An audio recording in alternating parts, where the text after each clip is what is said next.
各位同仁、朋友，大家好，我是石家庄外国语学校的贾志峰，欢迎您继续观看全球基础教育研究联盟第6届年会的线上学术报告。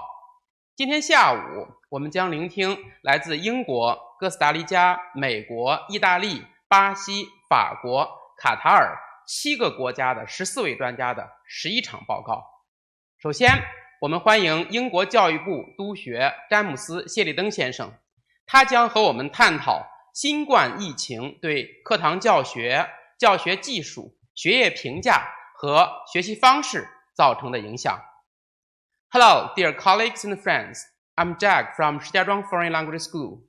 You are warmly welcome back to the online academic forums of the 6th Annual Conference of Global K-12 Education Research Association. This afternoon brings us 11 reports by 14 educational experts from 7 countries. First, let's welcome Mr. James Sheridan, School Inspector of Ministry of Education from the UK. He will share with us the consequences of COVID-19 on curriculum delivery, school technology, academic assessment, and ultimately on how children will learn in the future. Now, here is Mr. Sheridan from the UK with his report, The Impact of COVID-19 on Future Learning.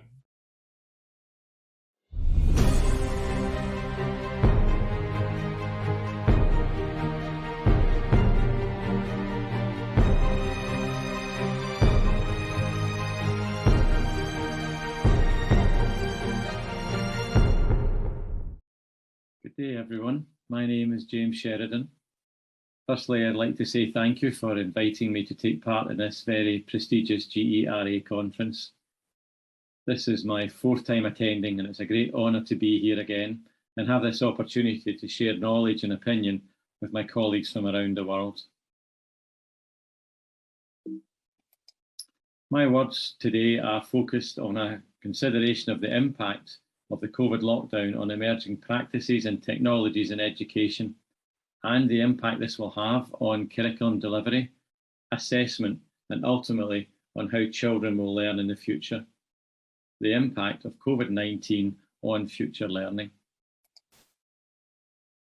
COVID has been the cause of dramatic change in learning styles, with unexpected levels of growth in online classrooms during lockdown. We've witnessed a rapid and positive change in attitude towards the use of technology to complement traditional classroom methods. Consequently, students and educators have opened up expansive curriculum opportunities. Even adults, as lifelong learners, have found time and opportunities to learn new skills through the huge growth in online programs. Those in the industry have found their technologies being readily accepted, and educators are developing new ways to assess student progress that are being embraced by a previously less enthusiastic customer base. Reading levels and related experiences have been of particular interest by the researchers, looking at the family circumstances and how this affected the learning and the development of school-age students. Studies carried out in the last 18 months have highlighted the critical impact that the pandemic had upon a wide range of people across society, particularly the education of our children. The UK government has introduced psychological first aid training for all those working with children and young people affected by the pandemic. COVID-19 and national lockdowns impacted all learners in many different ways. Now, educators need to identify and overcome the difficulties which have emerged. The blended learning which occurred during the last lockdown has caused challenges for all children, whether working from home or learning in school. When considering the development of language skills during COVID, we have learned that these have generally been diminished during lockdown. Research carried out by a company called Explore Analytics used their well-developed machine learning to eye movement recordings to predict reading levels in 240 schools and 60,000 students across Sweden. They discovered that Swedish primary school students had lost an average of 7 to 8 months in their reading development during the corona pandemic. During early COVID restrictions, Sweden chose to keep schools open as much as possible, especially for younger pupils. Despite schools and teachers doing everything they could, the pandemic has, however, had negative effects due mainly to the high absence rates. Other countries chose different strategies to reduce transmission and to mitigate the effects of COVID-19 on education. In England and many other countries, schools were closed for extended periods and pupils transitioned to distance learning. The results from Explore assessments performed in England indicate a similar trend as in Sweden, although far less severe. The impact on reading development in English pupils was found to be about 4 school months behind expectation. In England, it was also noted that primarily the reading development of low-performing pupils that has been adversely impacted by the pandemic. It's clear that strategies need to be put in place to allow young people to recover from this situation. I want to share with you a short video now that was produced during COVID and was on the BBC a matter of a few months ago.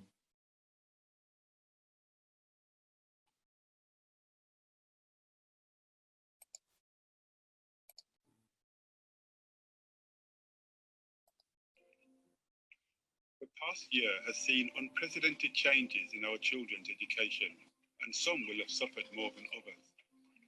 I'm Benjamin Zephaniah. I know from personal experience what disruption to your education can do. I had to move schools quite often as a child and had real difficulties learning to read and write. I've since become established as a poet, author, and playwright. I'm a university professor, and I've written more than 20 books, but at the age of 10, that would have seemed impossible. As an adult, I was diagnosed with dyslexia, but no one picked that up at school. Instead, I just felt stupid. Can you say these letters out loud for me, please? A-C-K-N-S-T. But the technology for analysing children's reading ability is advancing all the time. Some schools across the UK are now using a new artificial intelligence program devised by a company called Explore Analytics, which can pinpoint areas where a child may need help. The football game ran really late tonight. The computer uses eye tracking to see where the reader's eyes are moving as they're reading. The speed, the accuracy, the fluency, and the way that the computer program works, the artificial intelligence will diagnose the areas they find difficult, the letters that they get stuck on, and the words that they can't read. Can you help me out with these special friends? Can you tell me what this one makes? One of the children identified as needing help is 6-year-old Dalton. Dalton struggles with his reading and writing, which was a bit like me back in school. I didn't get the encouragement that I needed to give me a good education and good grades for work or jobs. I am just so grateful now they are getting technology to help try and make my children's life a bit better than what we had. When I met him today, I saw a bright kid in front of me who was struggling to read, but actually he wanted to read. The other advantage that he has is you know, parents that care. I did struggle and I don't want to see them go through the same thing. I want to have a go at the Explore test myself, and I can't imagine this is going to go well. The children took turns telling ghost stories. In the beginning, no one was scared, but after a while, the stories got really terrifying. Where your gaze is going, as the circle gets bigger, that is where you fixated on a particular word. It can also show if you're going back to double check a word. The test comes up as below average, so that would be an indication that we would get support in place. And I'm not ashamed of that. The ability to read is a beautiful thing, but it's not a mark of my intelligence.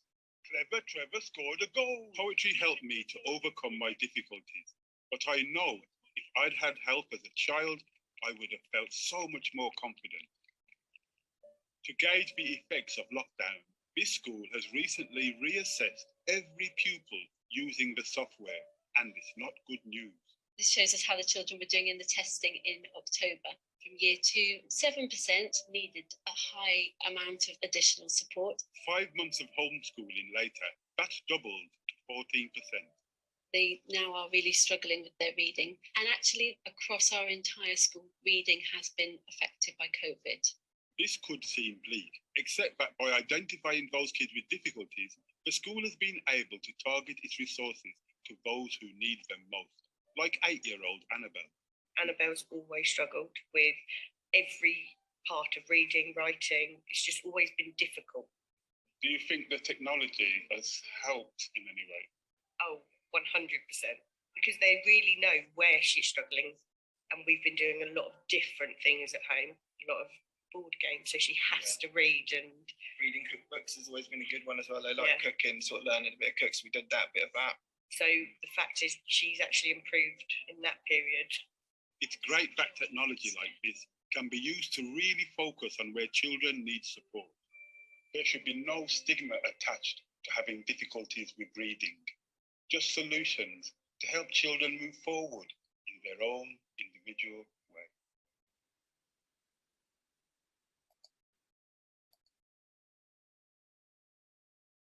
So, did lockdown show us that home learning and virtual schools are actually a failure?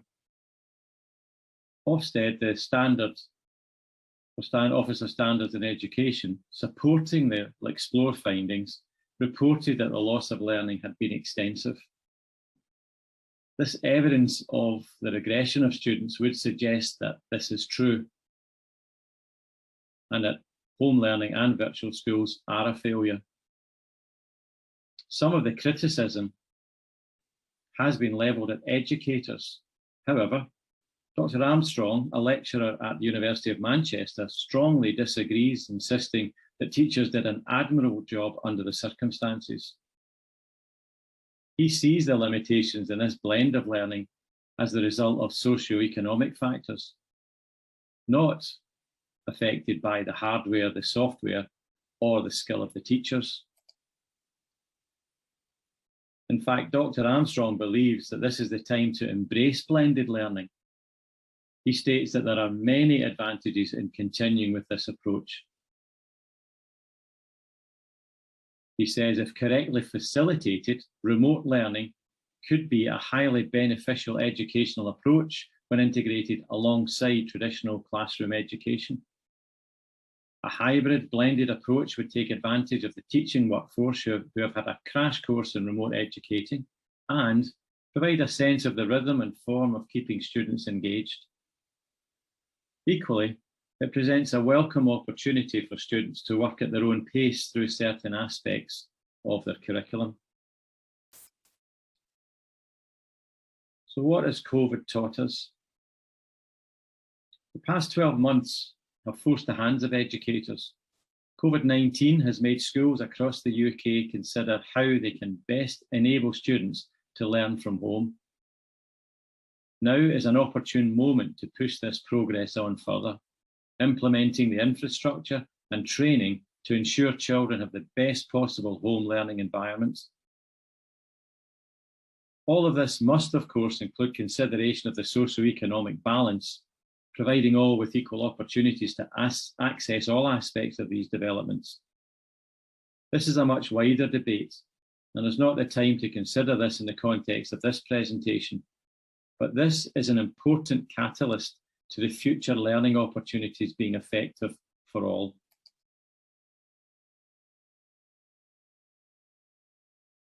Reading and the emerging impact of COVID.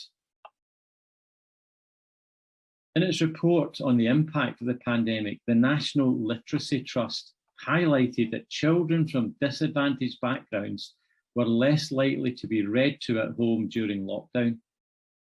Additionally, other challenges could have made it more difficult for parents to support the development of their children's communication and language skills during these times.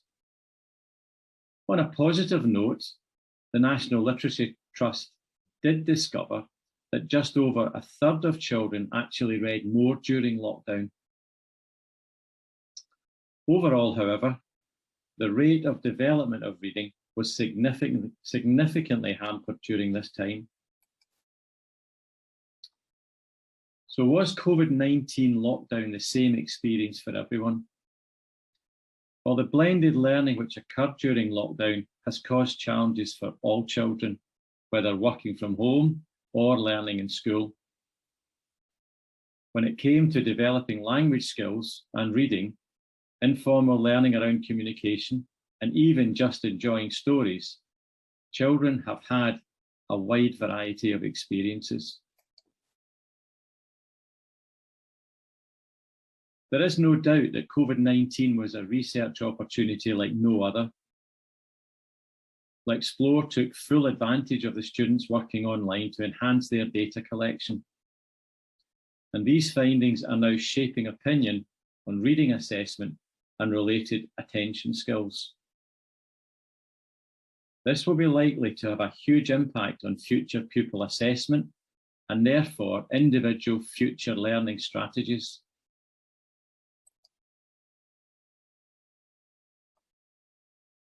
About the research. Online learning provided the researchers with unprecedented access to be able to measure student online attention. High quality cameras and laptops provided researchers with the observations that they needed. Online learning and related technology put the research in schools and in homes. It is now no longer necessary to take the students to laboratories for these experiments.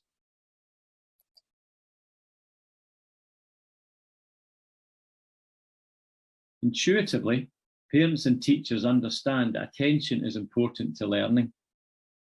You cannot pay attention in class or while reading a book. We all know that you're not going to learn much. However, attention skills are much more than just paying attention. Attention skills impact on self-control, on the working memory, and cognitive flexibility. And they are known collectively as executive function skills.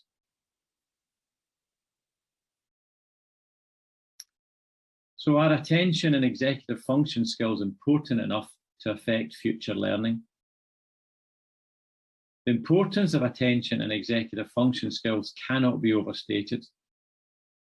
One research study found that a child's attention skills at the age of 4 correlate strongly with whether they graduated from college by the age of 25.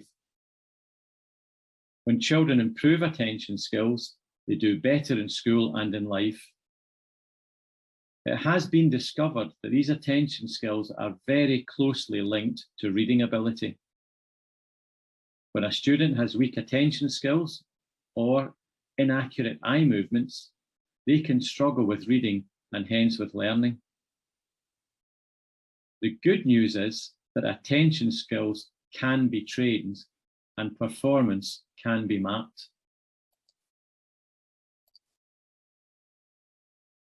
One company, Brain Leap Technologies, have developed gaze-driven gaming systems to help train these attention skills. I'd now like to just share a short video with you to describe and explain their product.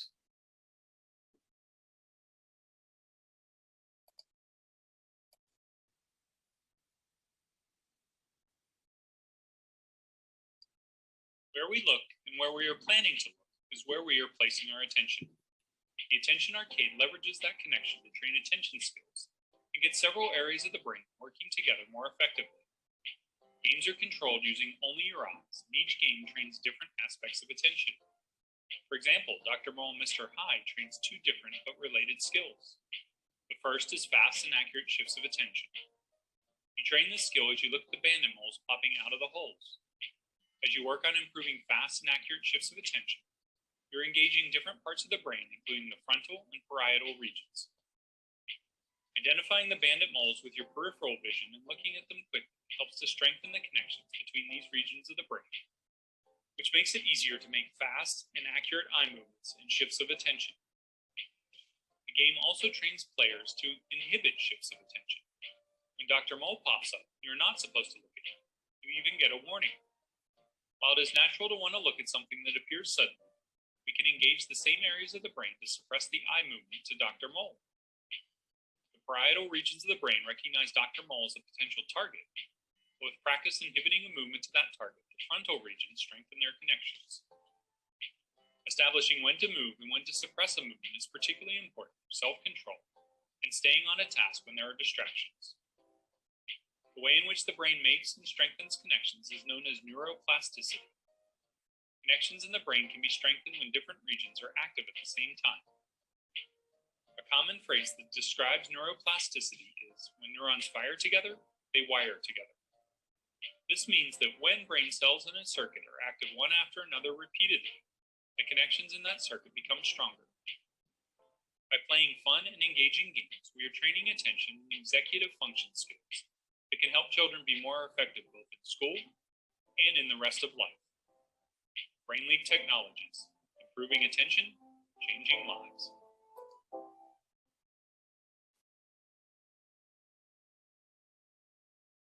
Well, companies like BrainLeap Technologies are developing these gaming systems to help train attention skills.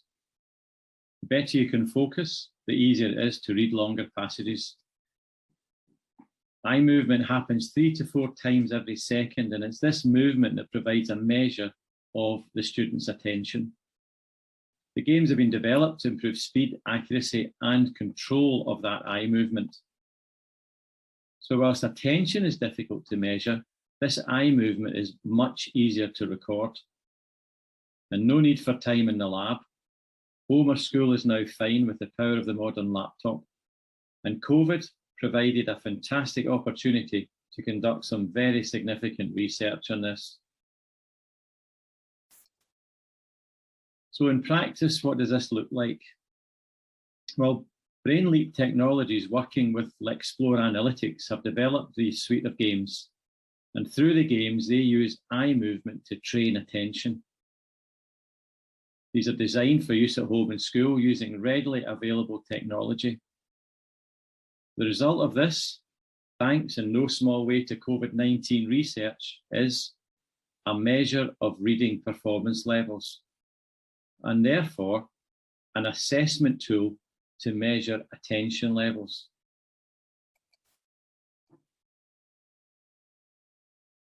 For Lexplore, COVID was a research opportunity to move this story forward. Other such new emerging assessment methods will impact equally hugely on future learning. Technology is destined to play a major role through such artificial intelligence developments. I believe that the post-COVID world is now more open to embracing these changes. For me, the future is exciting for education, and future learning will be a much different experience for both learners and for educators. So future learning post-COVID. I believe that future learning is destined to change dramatically. Technology is also destined to inform the educators as they assess in ways that were never before possible. Our children will experience a far wider influence on their learning opportunities through these artificial intelligence developments.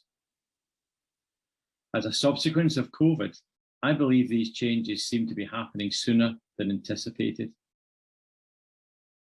Finally, however, one thing that I believe will never change is that it will be parents and teachers who are always going to be the best judges of a child's learning needs, even in the presence of artificial intelligence. Thank you for listening.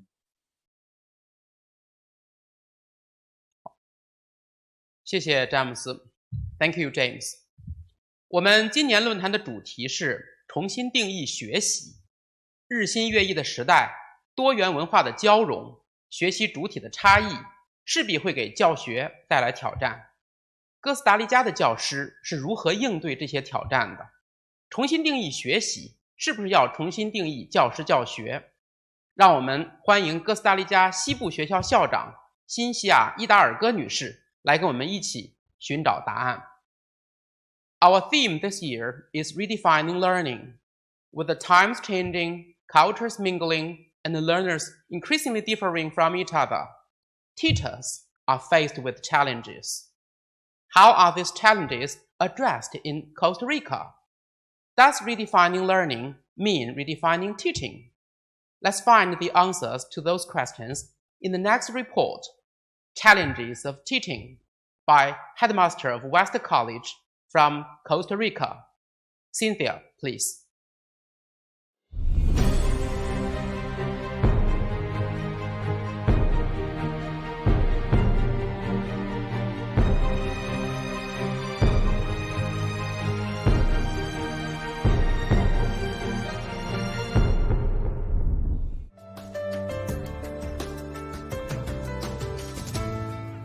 Good morning, good afternoon. It is my greatest honor and my greatest pleasure to be part of this conference one more year. And I'm very happy to know that despite the geographical distance, we still have the chance to meet, to share our ideas and our perceptions in relation to these very important issues related to education. Today, specifically, I want to share with you my ideas in relation to the challenges of teaching. So for decades, the education experts and researchers have been proposing new ideas about the ideal approaches to education and how to achieve excellence and quality of teaching and learning. As we all know, with the collapse of the Roman Empire, in the 5th century before Christ, educational institutions, the way they were established, declined rapidly. During the Dark Ages, learning was largely confined to private study and exclusive to some people. In the same way, by the end of the late 11th century, church schools have been established through Europe, and lately, education became one of Napoleon's priorities, who restarted the primary schools, the elite secondary systems of schools or lycées, and others for the lower social classes. With time, the educational systems were established everywhere around the world in the different cultures, countries, or societies in a variety of ways. Also, many have been the philosophers, teachers, psychologists, and erudites that have tried to establish educational philosophies to be applied to the teaching processes and approaches. However, it is also known that some of the main features that were conceived in the beginning of the establishment of the educational systems have remained through time and have permeated most of the societies independently of the social level or geographical location. For example, repetition and memorization, as well as the knowledge of mathematics and the sciences, have been recognized historically as elements of intelligence. In the same way, the structures of the classrooms and the role of the teachers have remained almost intact since Napoleonian times. With no doubt, education is and will always be a topic of concern for governments and educational systems around the world. This because education is the basis to the development of societies, the key to achieving progress for humankind, and the clue to improving the world as a whole. Those who have been involved in educational systems have also seen how every year educational systems have more and more challenges. Right now, I want to mention some of those challenges because I think it's very important to pay attention to each one of them. First of all, multicultural classrooms. If there is one thing that is common to a classroom nowadays, is its mixture of different cultures and therefore perceptions of life and of seeing and doing things in general. In Costa Rica, for example, we see how the numbers of migrant students and refugees have increased in the last years. You see that in 2017, we had 34,709 migrant students. And by the year 2019, we have 42,985 students in our educational system. 4%, they represent 4% of the whole student population of the country. Where do they come from? In this chart, you can see that they come from all over, from Central America, from South America, from North America, from Europe, and from other countries. Number two, differentiated needs for teaching and learning. One big change in the last decades in the education field is that differentiated teaching has evolved as a way to promote learning in all students while taking into account their needs and strengths. Historically, contents had been established as one single unit that every child had to complete. But nowadays, at least in many countries and in many educational systems, contents have to be planned according to the student's performance, on level, above level, or below level. This is another challenge in the classrooms to be observed on a daily basis, even more so when the programs are based on a standard way of learning and teaching. Based on what has been described then, teachers have to be planning and adapting each teaching strategy to the diverse needs of each class and subject. This means that teachers have to spend a lot of time preparing classes and adapting those classes to each specific circumstances. That is a gigantic task to be accomplished. Number 3, a considerable number of students with different kinds of diagnostics. Another important point related to the differentiated learning and teaching that has been underlined, at least in major countries in the Americas, is that a big number of students have been diagnosed with different learning disabilities.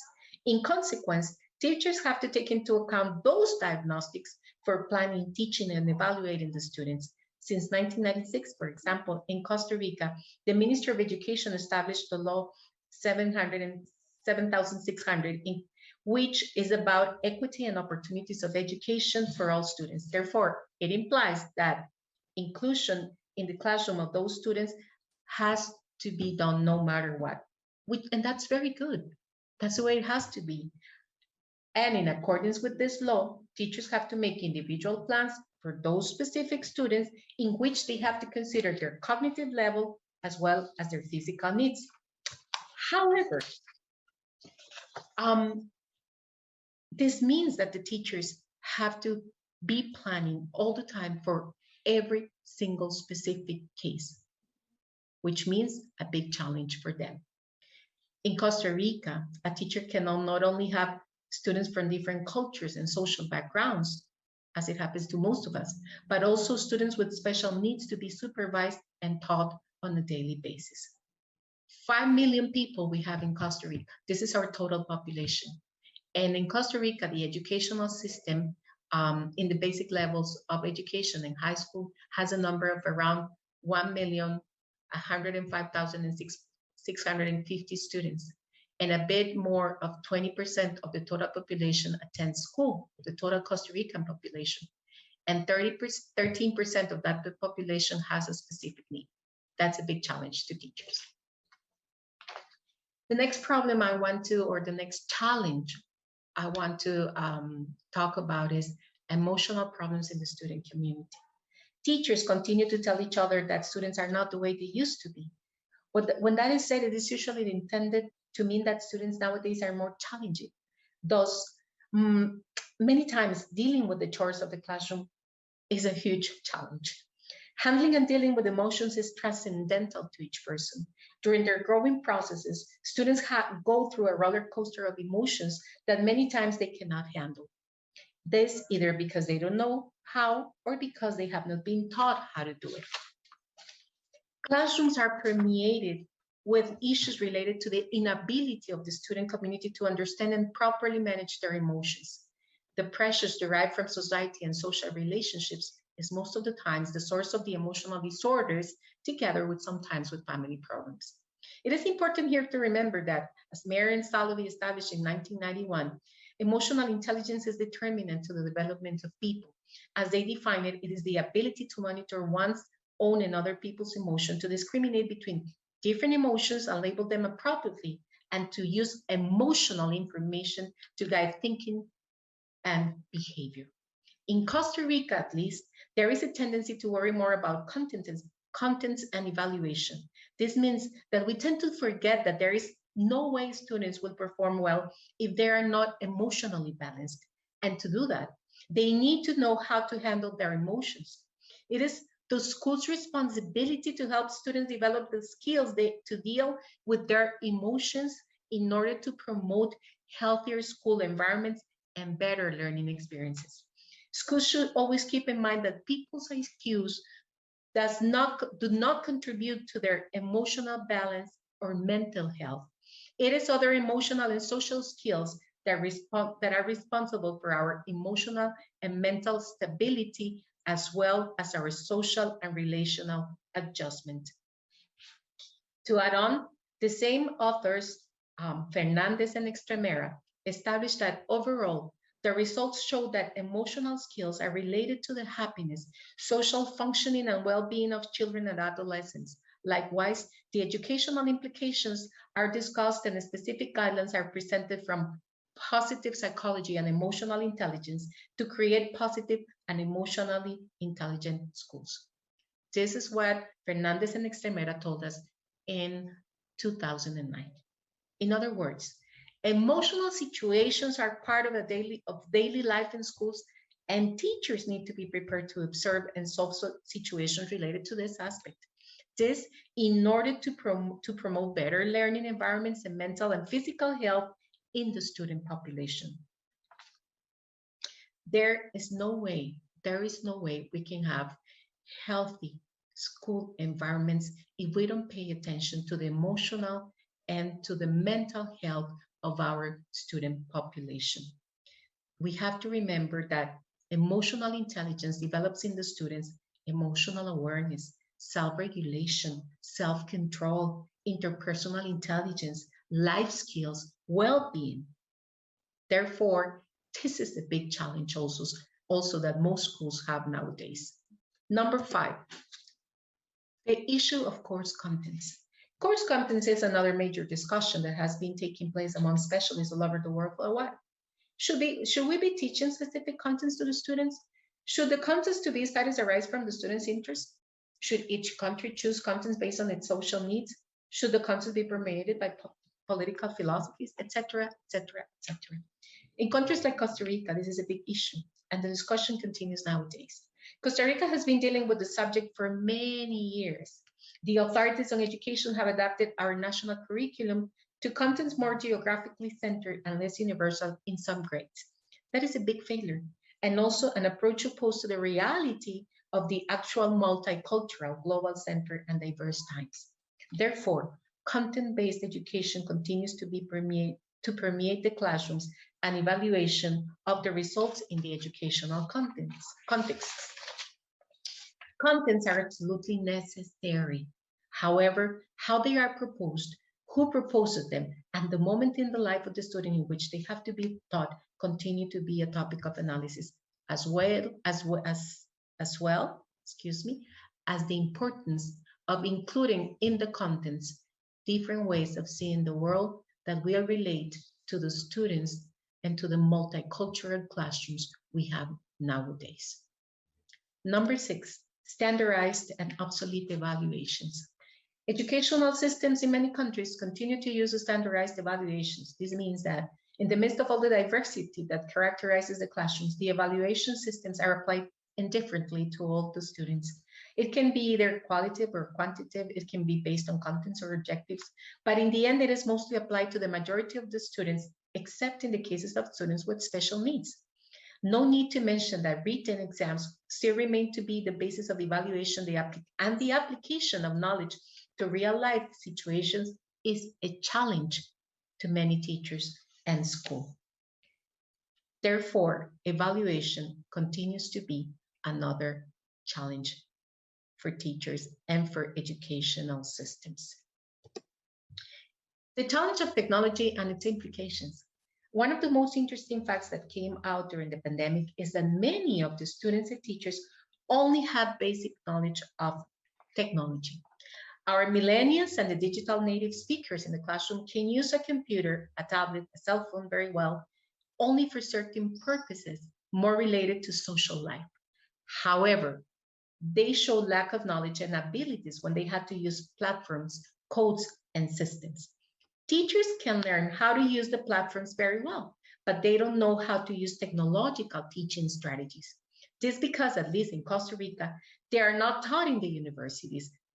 So, according to a survey made with elementary school teachers, only 25% of these teachers feel prepared to implement technology in the classroom or technological strategies. In 2015, the Costa Rican government, together with the Ministry of Education, came up with the concept of digital citizenship. This vision of the education process was designed to promote a better learning of technology and its implications in the classrooms. Students are very good at social media, but they still need to learn more about how to use technology for educational purposes. What is implied with the idea of this digital citizenship is that the use of technology denotes learning in many ways. It is not only the how to use the computer, it implies how to use what comes together with technology. And this is very important. The technological revolution, which has provided humanity with many tools and gadgets to help in the process of moving forward and with progress, has also brought a lot of abrupt changes which happen from one day to the other.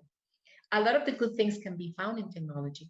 However, many of the not so good things come together with it as well. And I want to mention to you some of them.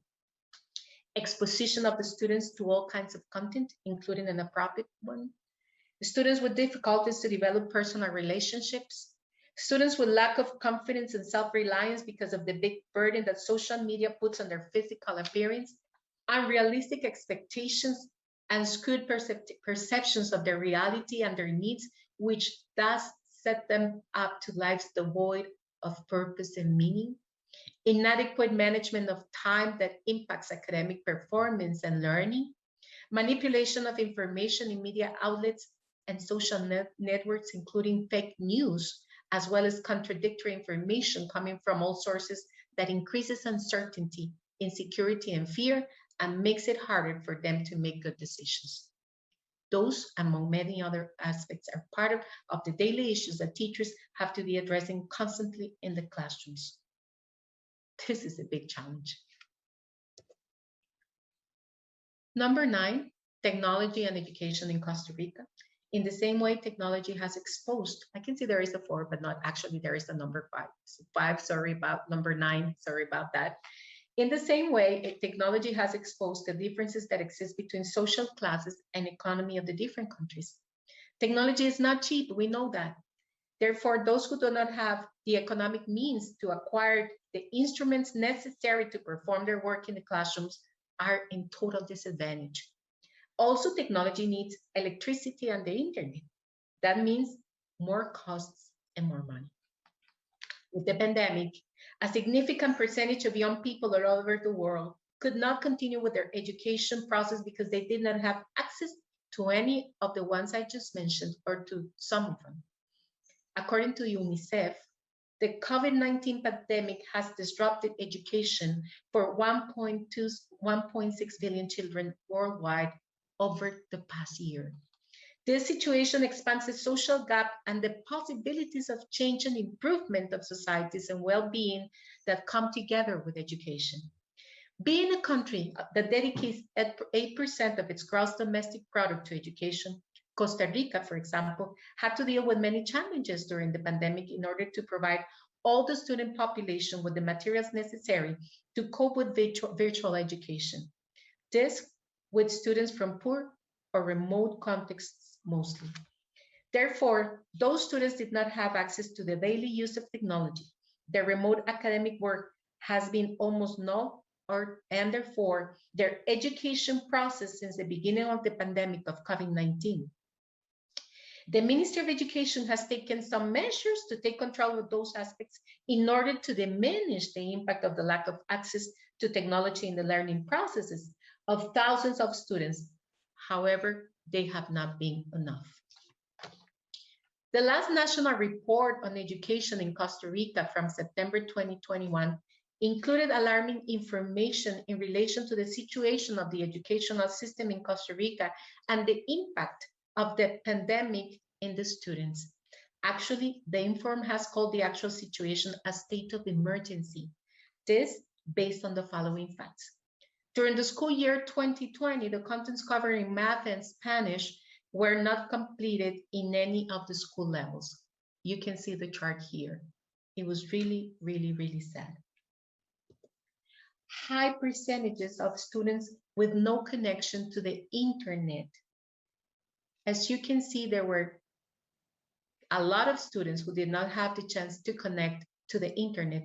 The statistics say that there were around 200,000 students who did not have access to the internet, and therefore they did not have access to education at all during the pandemic of the year 2020. Teachers with poor bases to teach using technological strategies. Only 22% of the teacher population evaluated achieved advanced levels. This is very, very, very important. And also, this is a situation that all the universities should take a look into. High percentages of teachers with poor levels of education in the ICTs. As you can see, we have, for example, in preschools, 63% of the teachers have very, very low levels of education in technological devices and what comes together with them. Therefore, the redefinition of learning should be hand in hand with the redefinition of teaching. We have a lot of challenges to deal with, and we have a lot of challenges on a daily basis. All of the aspects mentioned before are common to most schools around the world. Education is a topic of interest everywhere, and children and young people are, with no doubt, the key elements in the process of evolution of societies and the world in general. Education continues to be one of the most important measures to every society's success and improvement. It is the flag that shows the achievements of great countries and people. No matter where one person comes from, education will always make the difference. Consequently, education is one of the medullary elements to every country, to every society, and to every human being. Time and history have shown that no matter what, education is also a topic of constant debate everywhere. This because change is inherent to life, and education is based on the needs of everyday life. The redefinition of learning should be hand in hand with the redefinition of teaching. The second one should go first. There is no way students can learn if teachers do not have the tools necessary to help them achieve knowledge. As part of history, teaching and learning are impacted by technology and what comes together with it. Thus, education has to adapt to all the demands of this new era. Furthermore, education has to be inclusive in all senses, and it has to consider the vast universe of diversity that takes part in it to make it a component of each lesson plan for each classroom in every single subject. If the world continues in a process of evolving hand in hand with education, it is mandatory that, as Balian told us in 2015, as the Education for All Global Monitoring Report 2014 points out, equal access and learning must be at the forefront of future education goals. We must ensure that all children and young people learn the basics and have the opportunity to acquire the transferable skills necessary to become citizens of the world. To end the learning crisis, all countries, rich and poor, must ensure that all children have access to a well-trained teacher, and motivated for this task, the role of all principals is key. In conclusion, the world is constantly changing and demanding a lot from education and teachers in general. This because both have to adapt to the needs of the students, of society, and life itself. Therefore, all the people involved in the educational area must analyze the demands inherent to their specific social context and move on to make everything they need to promote better learning environments and experiences in hand with specialists with the knowledge and disposition required. If we continue to do the same in a world that is never the same, there is no way we can impact with the similar strength a global society in need of more empathic, conscious, self-aware, resilient, investigative, self-taught, technological, and human-oriented person that is necessary today. Thank you very much for your kind attention.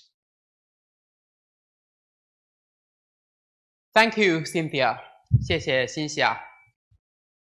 那么，如果一所学校的资源不是那么顶级，校长、老师该怎样培育英才？这或许是许多教育界同仁苦思冥想的问题。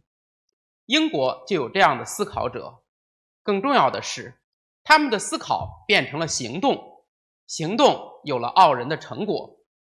接下来有请英国公众教育集团校长西蒙·艾略特、副校长肖菲克斯·扎曼带来他们关于课程评价与学业评估的报告。In a school in want of top-level resources, what shall principals and teachers do to cultivate top-notch students? This might be a question asked by many. The next two speakers, principals in the UK, happen to be pondering and acting on the same question. Happily for us, their quest has paid off. They will give a report on curriculum assessment and evaluation. Please welcome Simon Elliott and Mr. Shafiq Zaman.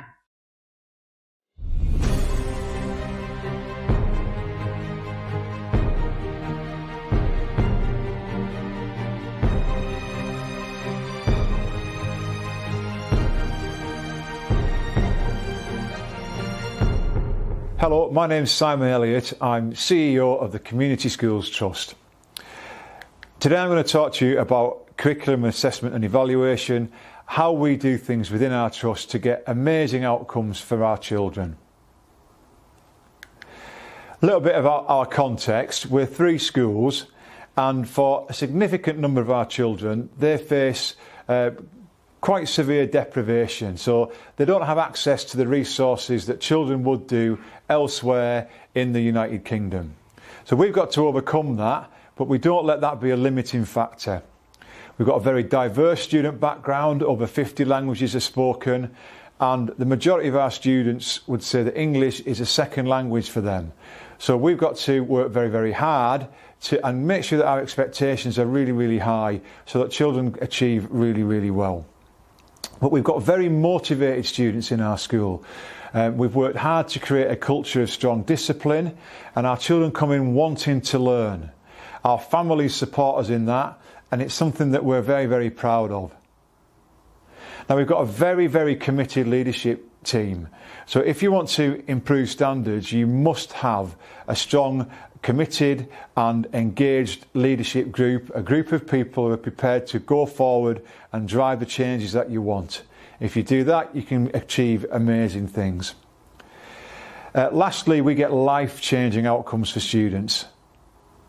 So across 8 subjects, our students achieve on average 1 grade higher than they would anywhere else in the United Kingdom. And in England, if you get 8 grades higher across 8 subjects, over your lifetime, that translates to £200,000 of extra income, and that gives you loads of associated life chances. You have a better quality of life, and you even live longer. So we're creating outstanding opportunities and with outstanding outcomes for our children. So a little bit about our history. We began with 1 school, which was Forest Gate Community School, and we expanded from there. Forest Gate has been in the top 50 schools in the United Kingdom for the last 4 years. So now I'm going to tell you how we improved and get into some of the nuts and bolts about what we did. So the first thing I'll mention is standards and expectations are absolutely crucial. We mustn't let a child's background be a limiting factor. In our trust, what we did was we started out by saying, right, what would a really successful child do in the best school in the country? What would we expect them to achieve by the time they leave our school when they reach 16? And we worked backwards from that expectation, setting them little goals along the way. We did a lot around leadership development, which I mentioned earlier, but also we've done a lot around team development. So we break down what each individual team needs to do within the broader vision or strategy, And then we train that team and give them the tools necessary to bring around student improvement and school improvement. So these tools we call systems and controls.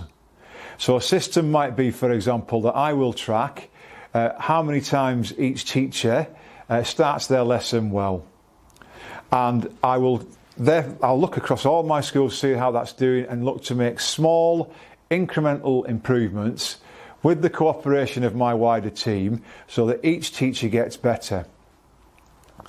We did focus very, very much on curriculum improvement, and I'm going to talk about that on my next slide. So to us, curriculum improvement means what is being taught, so the subjects, the content, how it's being taught.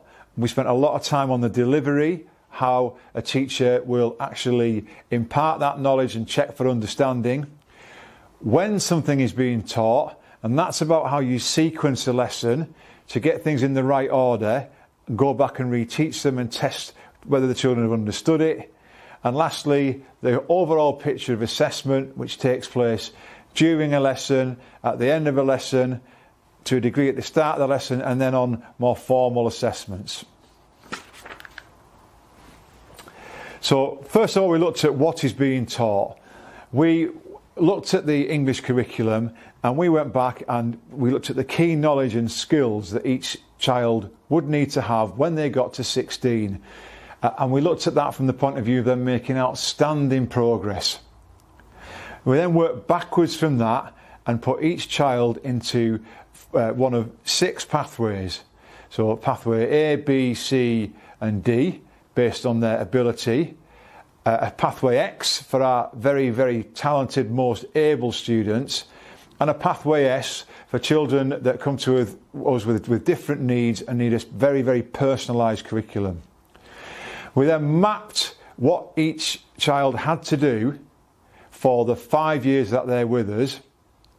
And then we came up with this system called our Dynamic Progress Reporting System, our DPR system, which is an online system whereby teachers log a child's progress, children log in to see how well they're doing, access work, and parents can also log in to see how well their children are doing.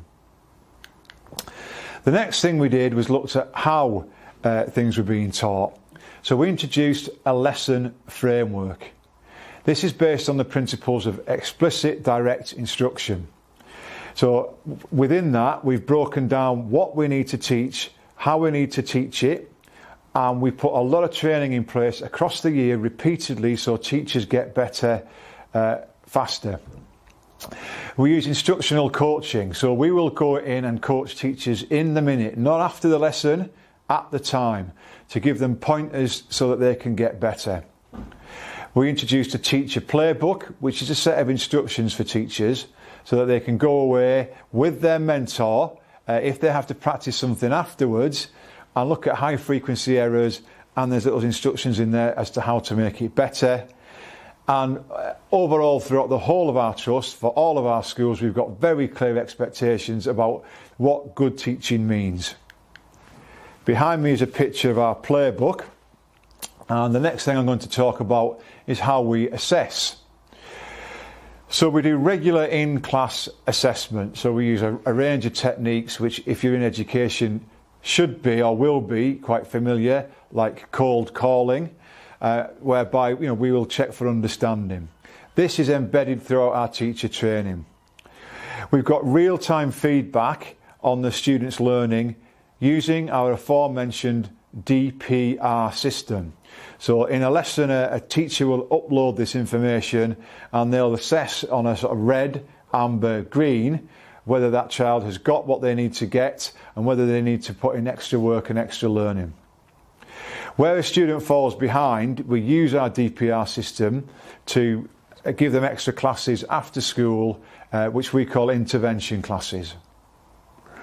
We've also we will personalise our curriculum where we feel that a child isn't meeting the expectations, and we'll work with their parents and that child to give them extra work and extra support to help them get through it. Now I'm going to give you, we're going to pause and I'm going to pass over to my colleague Shafiq, who's going to talk you through some of the details of this before we finish. Thank you, Simon. So I'm going to talk to you a little bit about how we have maintained a real learning focus, because I think often one of the biggest challenges we face as school leaders, right, is in everyday setting, there's so many things that gets thrown to us. And in the last 2 years is a good example, actually. Externally, the whole COVID situation, how did schools go about teaching their curriculum during lockdown is a good question to ask. So we get busy doing a lot of things, and we sometimes forget that actually the main thing to focus and continue to focus on would be teaching and learning. In 2015, there was an opportunity for us to rethink how we redefine our curriculum, how we access learning.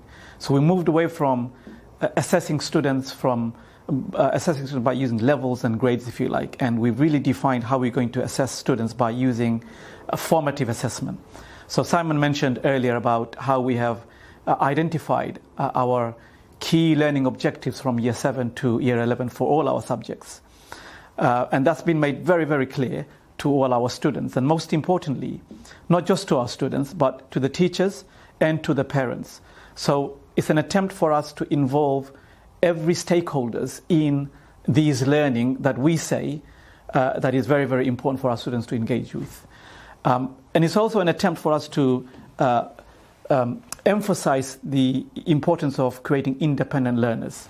Just to give you an example, so during the lockdown, because we set up a system that made learning transparent and had a real focus in learning, when lockdown came about, we as a school, as a trust, we actually acted very quickly, and we did a number of things to maintain that focus. Because our curriculum was transparent and was accessible, and it was online, our teachers and students continued to interact with our planned curriculum. And I know that was an issue for many schools. So I suppose we were lucky, if you can say that we were well prepared for lockdown, and our students interacted with our original curriculum intent. And that was helpful because it made learning meaningful, significant during the lockdown, where many were engaging with some ad hoc learning, if you like. So the independent learners, how do we focus in, how do we support our students to be independent learners? So our system allows the students to have access not just with the learning intent, but also resources that they engage with to help themselves. So for example, they will know what they need to learn for the whole year. So we encourage our students, don't actually wait for teachers to introduce a topic to you, or don't wait for something to be given to you during a lesson. There's nothing stopping you from learning independently by looking at what is coming up next term or a term after that. And we involve our parents in this process as well. In the parents' evening, for example, we talk about the learning. We don't talk about behavior necessarily. We don't talk about the peripherals. We don't get distracted by any of this. We really focus on the learning because, as Simon mentioned earlier on, it is very clear to the parents what they need to learn. And during the parents' evening, we say, right, this is the report. However, you have access to our system and you can check the progress anytime. So although at this point in time, the report says that your child is not doing well in this area, in this key learning objective, but doing very, very well in this key learning objective, next week all that could change because we assess this learning very, very regularly in class and out of class. So please do log into our system and see how they're doing. Our students are able to collaborate, receive feedback on areas that need to improve in. So it's a real-time collaboration against the expectation that we have set for them. So this is our attempt to, if you like, kickstart this whole effort to create our students to be independent in their learning and to take charge of their learning.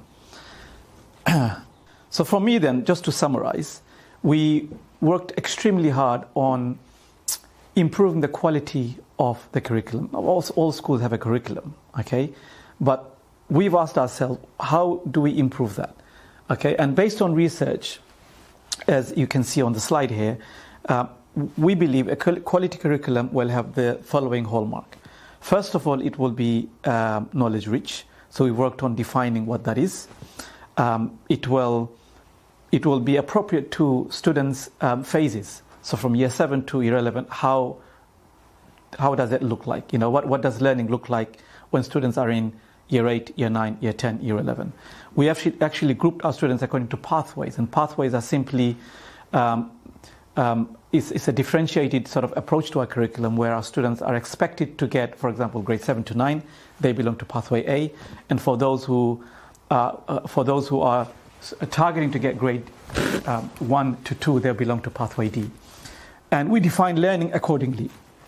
And finally, the way we execute the curriculum is based on research that works. So Simon mentioned explicit direct instruction. We know from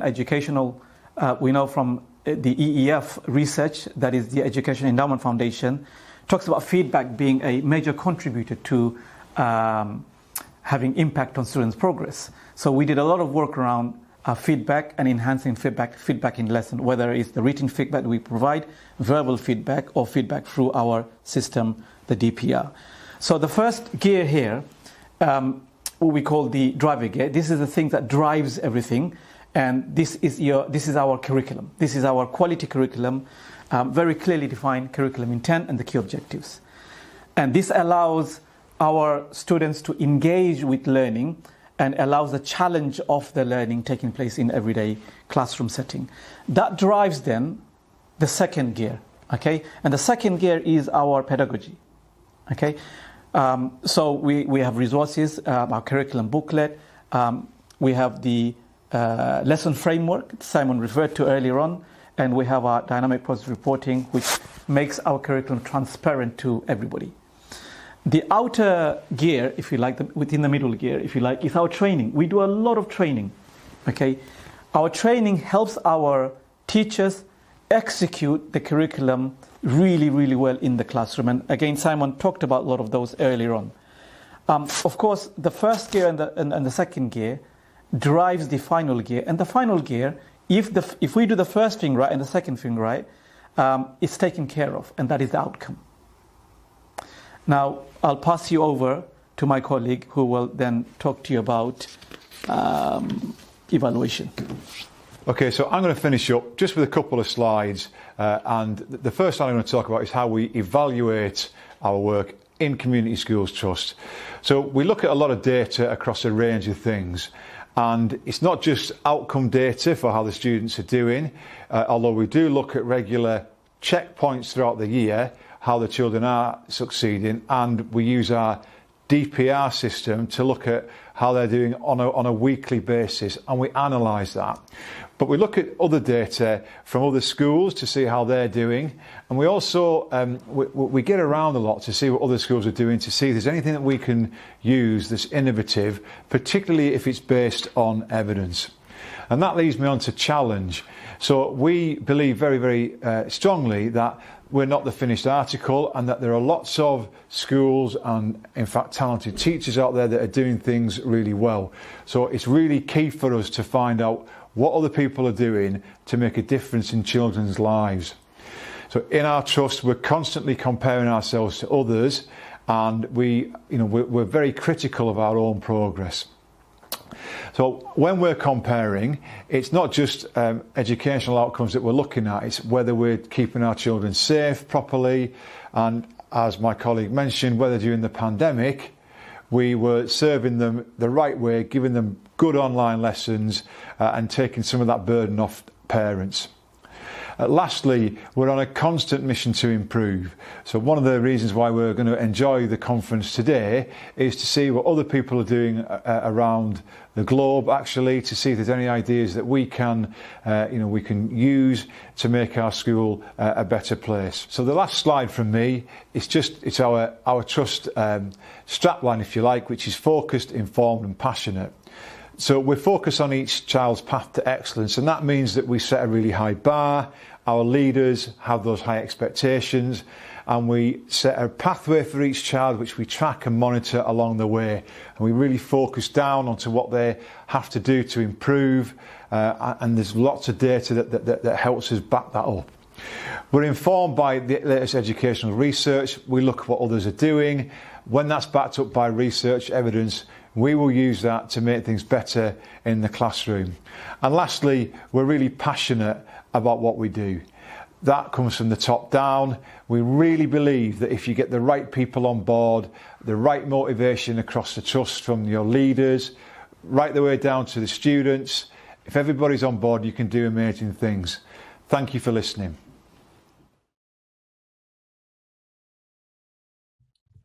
谢谢英国的2位校长。下面的报告由3位专家共同完成。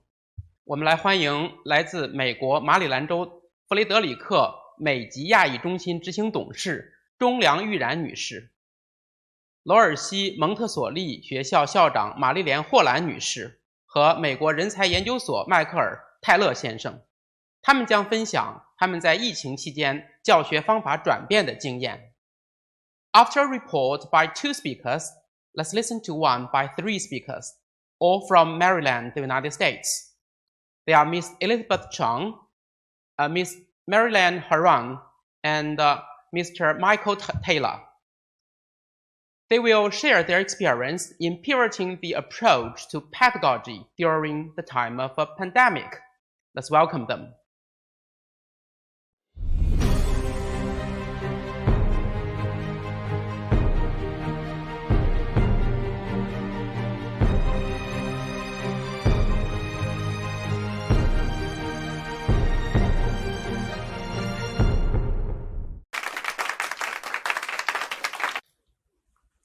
Greetings, Mrs. Chiang, Principal Pei, guests, teachers, students, and my colleagues from all over the world. My name is Elizabeth Chung. I'm the Executive Director for the Asian American Center of Fredericks. I'm so delighted to be here today with you at the 6th Annual K-12 Global Education Research Association's Conference. I would like to send you greetings also on behalf of my governor, Larry Hogan, my county executive, Jane Gardner, my city mayor, Michael O'Connell, to wish you a very successful conference. Today, I'm so the privilege to invite 2 of the most distinguished educators that I know of. The first one is Mr. Michael Taylor. The second one is Miss Marilyn Haran. Miss Haran is the principal of our public Montessori school in Frederick, Maryland. As you know, in the past 18 months, our children have lost quite a bit of precious time in the learning opportunities. We must move on. We must continue to strive for excellence. And here today, Ms. Karan and Mr. Michael will come and share with us about their perspective on literacy. So it is with great honor and pleasure for me to do that and ask you to welcome both of them from the United States of America. Thank you. Greetings, everyone, and thank you for the opportunity to speak at the GERA K-12 conference. I want to give thanks to the Ministry of Education and also the Honorable Ms. Chung and to all of you at the People's Republic of China. Today, the topic of our discussion will be how to pivot the approach to pedagogy during the time of pandemic, with the theme being redefining education, K through 12. So when I began to research pivoting our approach to pedagogy, during the pandemic, I asked educational professionals 3 questions. The first question was, during the pandemic, how have you had to change your approach to learning? The second question was, since the pandemic may not end soon, how would you suggest pivoting your approach to pedagogy? And the third question was, since we are moving to a more global society, how do you see learning occurring in the future, and what is your hope? So changing the approach to learning. In the past, teaching professionals have focused on teaching and instruction without also having the same focus on student learning. The focus has been on what is taught and different methods of teaching. Additionally, teachers have also had to focus on the student experience. However, teaching professionals have come to realize that learning is just as important as instruction and teaching. You would think the two would go hand in hand. However, that is certainly not the case. Traditionally, when a student is learning, the student would be lectured, and then the teacher is writing on the board, supplementing the learning with video and audio. This type of teaching is something of the past, the typical situation where the student is just absorbing the information that the teacher is handing out. Now we have an opportunity to deliver education effectively, where the instruction is more centered on the student. What has changed? What has changed is teachers are engaging students with discussion and conversation. This is typically an andragogical approach. Teachers are encouraging students to contribute. To engage students, teacher provides students with source documents. The students will examine the content, interpreting the meaning, and will discuss the significance of the documents with the teacher. Teachers are also encouraging learning from engagement activities. Teachers will allow students to create meaningful facts in their own words and ideas and then synthesize that information. As a result, expectations from teachers have changed. Now the idea is to engage students to think critically, analyze, and learn the material. When students know someone is behind them in the classroom for their success, they are most likely to be engaged. Far more engaged when a topic is interesting. When a teacher creates a relationship with students, students feel they have support. And students feel through the relationships they have someone in the classroom supporting their success. Someone is in the classroom supporting their success. In this manner, the children feel motivated, interested, and engaged. Some examples are as follows. Placing children in situations where they have to learn and think. Having children create a product, present the product, write an essay, and presenting the information in front of the class, discussing their findings. As a result, the traditional method of children's absorption has changed to focus more on thinking and critical analysis and student-centered learning. Since the pandemic may not end soon, how would you suggest pivoting your approach to pedagogy? That's the second question. Well, during the beginning of COVID-19 pandemic, educators had to rely on technology. The ability to learn in a rich discussion was difficult. The children were not turning their cameras on, and some high school children whose parents were laid off had to work instead of attending school. As a result, educators utilized third-party applications such as Pear Deck, Flipgrid, and Google Meet. Pear Deck is a very large application. Some of the benefits of using Pear Deck are that students gain coping skills, resilience, emotional awareness, and empathy. With the Pear Deck library, you can already find many templates that help students check in with themselves or consider another's point of view. For example, Pear Deck uses a template called Stress Check. Pear Deck is a very large application. Some of the students' benefit of using Pear Deck are that students gain coping skills, resilience, emotional awareness, and empathy. Students gain coping skills, resilience, emotional awareness, and empathy. With the Pear Deck slide library, you can already find many templates that help students check in with themselves or consider another's point of view.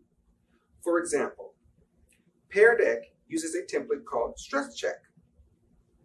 In this template, students are asked to check in with themselves and consider their current stress levels. This not only alerts the teacher to students who may be unable to focus, but it also helps students learn to assess their anxiety levels. As students become more and more aware of their emotional state, they can utilize coping strategies to help them navigate stressful times safely. There's also another application that's called Flipgrid. Flipgrid is a video tool that allows teachers to post topics that are essentially videos with some accompanying text.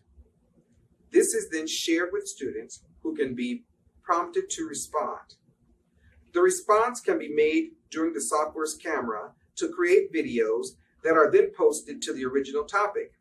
These videos can be recorded as many times as needed before uploading and can have the additional emoji, text, drawings, or custom stickers added to them. These tools enable teachers to present materials and permit students to respond to questions, post questions, and solve problems. The teachers could monitor responses, they could provide immediate feedback depending on their responses, and teachers can also regain some of the discussion. The tools are good at holding kids accountable for doing their work. Finally, teachers also have the ability to create group shares where others can view everyone's work or everyone can see only their individual work. Google Meet is another video tool for rich discussion.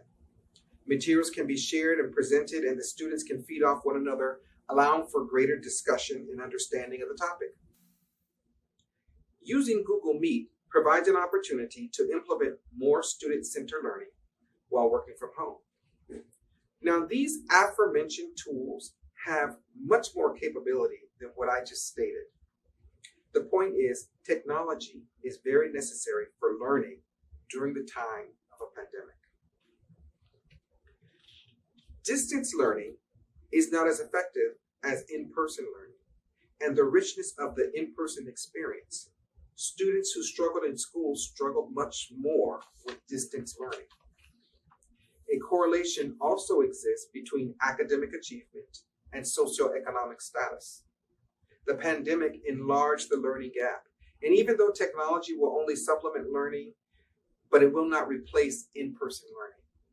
Using technology for distance learning is a good supplement to ensure learning continues to occur.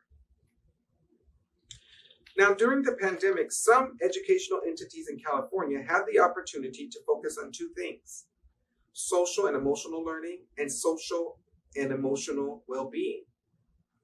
In addition, because many families were in different places, institutions included a pacing guide with the curriculum. A pacing guide would provide a timeline of when students should be completed with certain goals, addressing many students' well-being. And as a result of change techniques like meditation were also included in the social and emotional curriculum. Some California educational institutions also implemented multi-tiered support systems, MTSS.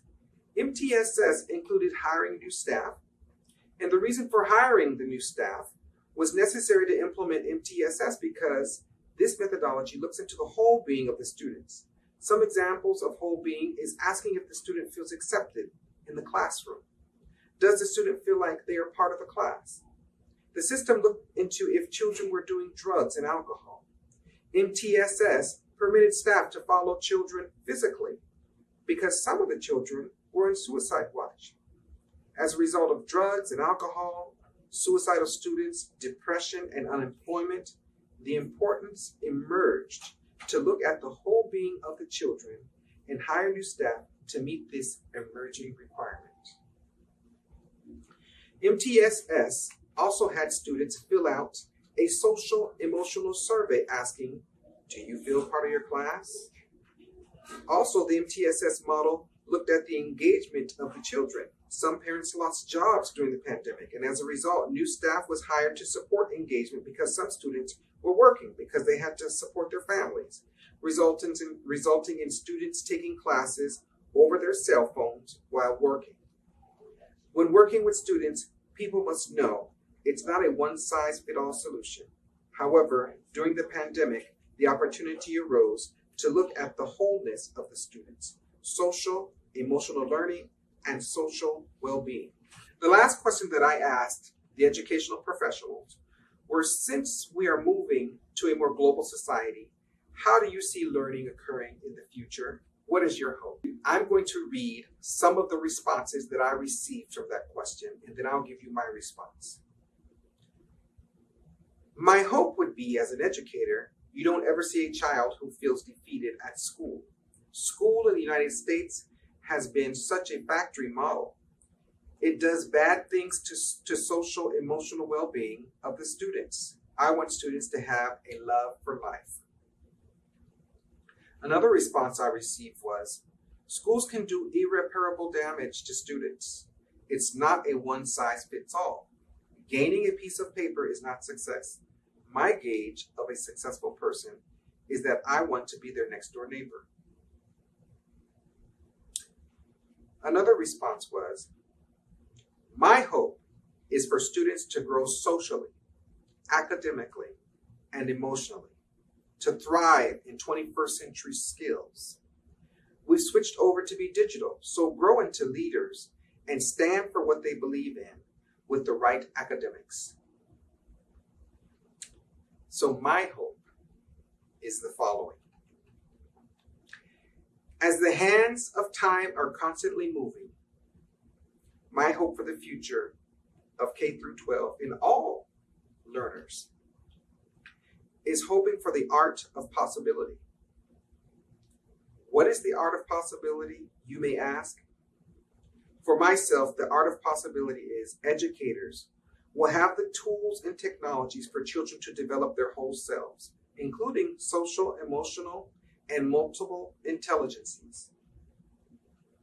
My hope is that our societies will be able to assess children's natural strengths and develop those strengths into competencies, knowledge, skills, and abilities, one child at a time.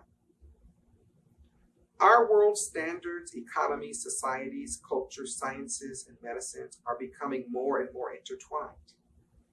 So my hope is that through technology like virtual reality, children in Beijing can attend Montessori schools in Frederick, Maryland, or in La Jolla, California, and graduate from these schools, forming relationships with students.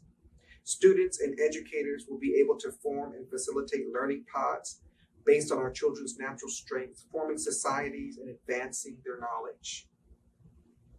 In the news currently, civilians are traveling into space.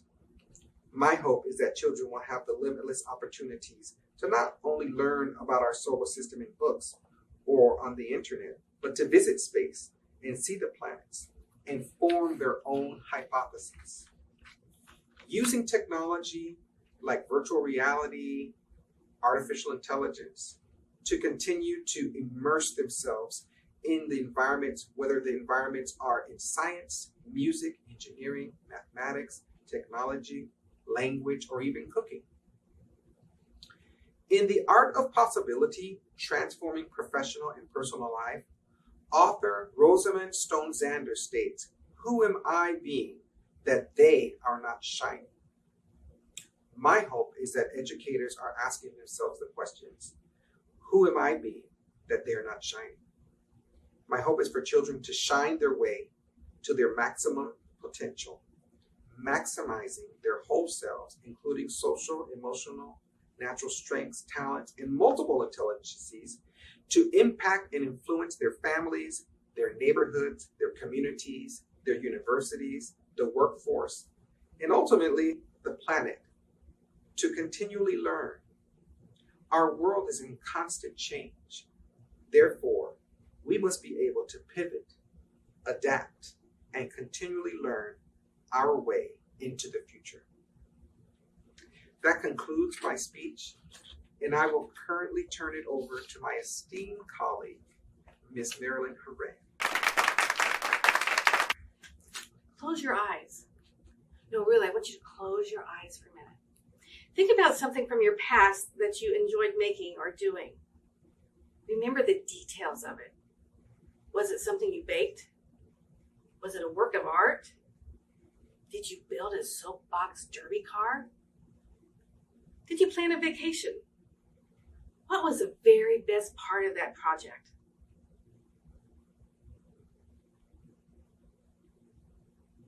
Did you work on that project you were thinking of with 25 other people, or did you work on a small group? Or did you complete it all by yourself? Why did you work on that project? Did you get to make choices through the experience? What did you learn as you were completing this project? Was there someone beside you telling you what to do? Or was someone available to help facilitate your project? In Nothing's Impossible, Lorraine Monroe suggests that if you're indifferently supervised, do the crazy, unexpected, wonderful thing that you've always dreamed of. As an educator, Dr. Monroe's quote brings both freedom and apprehension. As someone who facilitates the acquisition of knowledge, the mere thought of having freedom to try new things, to step outside of the textbook or outside of the lines, to learn with a group of others, no matter what their age, brings an eagerness and excitement to the experience. But are educators ready to open themselves up to this type of teaching and learning? Are they open to accepting different ways to approach a problem or situation? Are they open to the idea that the original query might not even be the most valuable idea to discuss, but that another concept that surfaces during the process is more worthy of investigation? Are they able to stand beside to facilitate, or maybe even step aside to observe others as they construct their own learning? Those are the all essential questions that require reflection and then preparation if action is to be taken. Education may have been easier when a factory model was used and every student received the same information at the same time, in the same manner, but was that really effective? If students didn't learn or memorize the concept and the information, it was their fault, which often resulted in a defeatist attitude and a lack of interest in or motivation for learning. The worldwide pandemic over the past year and a half has necessitated that every educator rethink and reinvent their instructional presentation model, as well as reevaluate how students demonstrate their learning progress. This point in time appears to be the perfect time to reflect on past practice and do the unexpected, wonderful thing.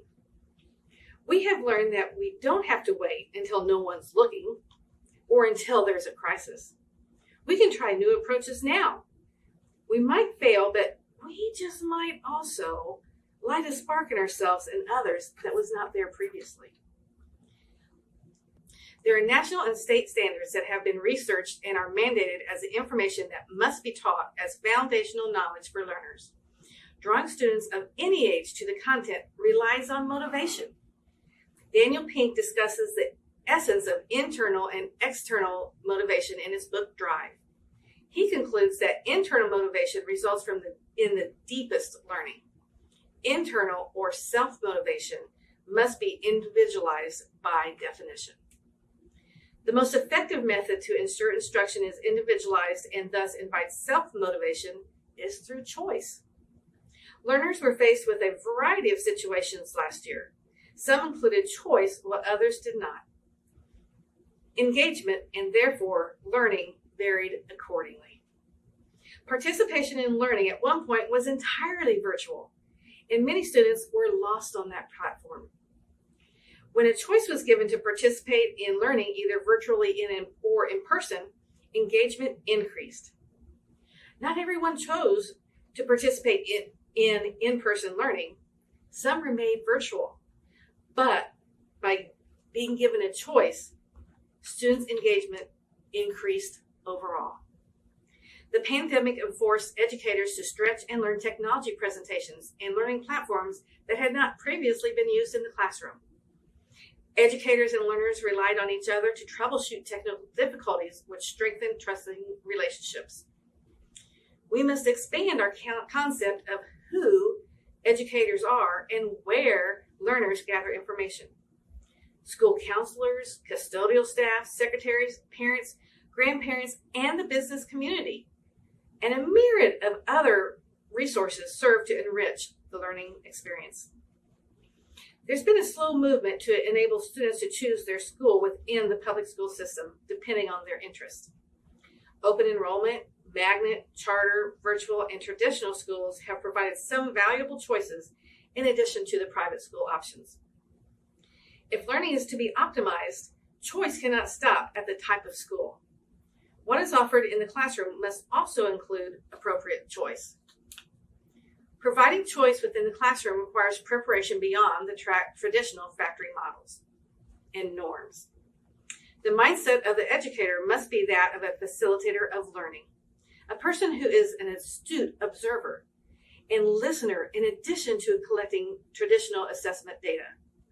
The educator must gather information and synthesize it into strands of learning that are of interest to learners. There must be a relationship between the educator and the learner that includes mutual trust and respect. 6 weeks into the school year, we have found that communication and trust are more critical than ever as students and adults alike are reconnecting and finding their way in all aspects of life. Choice in the classroom could include varying how the lesson is presented. The student could choose to receive the information through direct, in-person, whole group instruction, or in-person small group instruction, or possibly watch a presentation virtually either live or by viewing a recording of it. The follow-up or practice activities might include a choice of materials, choice of individual or group work, choice of how to show learning, or when to even complete the follow-up activity. Educators at our school have observed this year that students are consistently choosing not to use technology when there is a choice in activities. This information is driving both the delivery and assessment methods educators are using. Choice comes with limitations and guidelines always, and should also be developed between the educator and the learner. The respect and trust that the educator and learner have for each other ensures learning is appropriately challenging and will approach with success being the ultimate goal. Preparation of the learning environment is crucial in an educational setting of choice. There must be a wide variety of materials and platform choices available for learners that are organized and easily accessible to enable them to construct their own learning.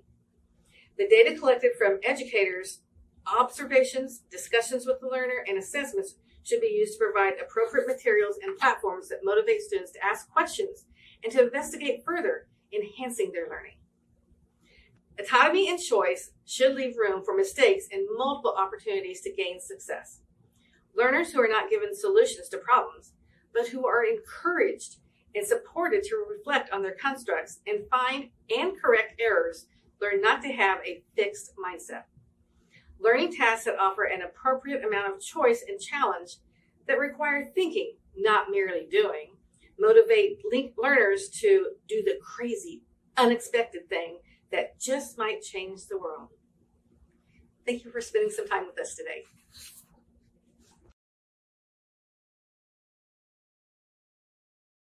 Okay, thank you, Ms. Chang.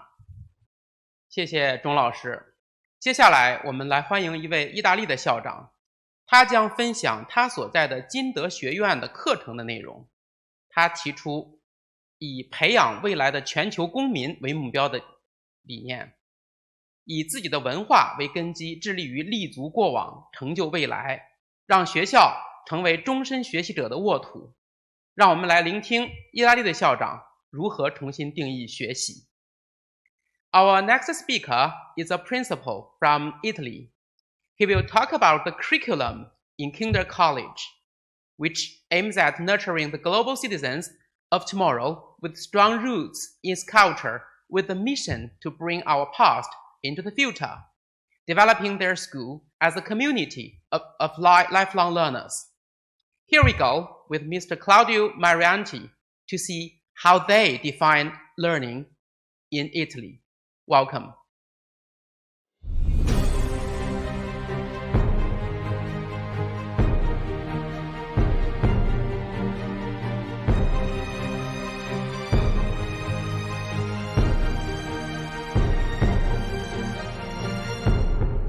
Good morning, ladies and gentlemen. I am Claudio Marianti from Kinder College International School, and the title of this conference is Redefining Learning, and I would like to spend a few words on how we see redefining learning in our school history and in our present.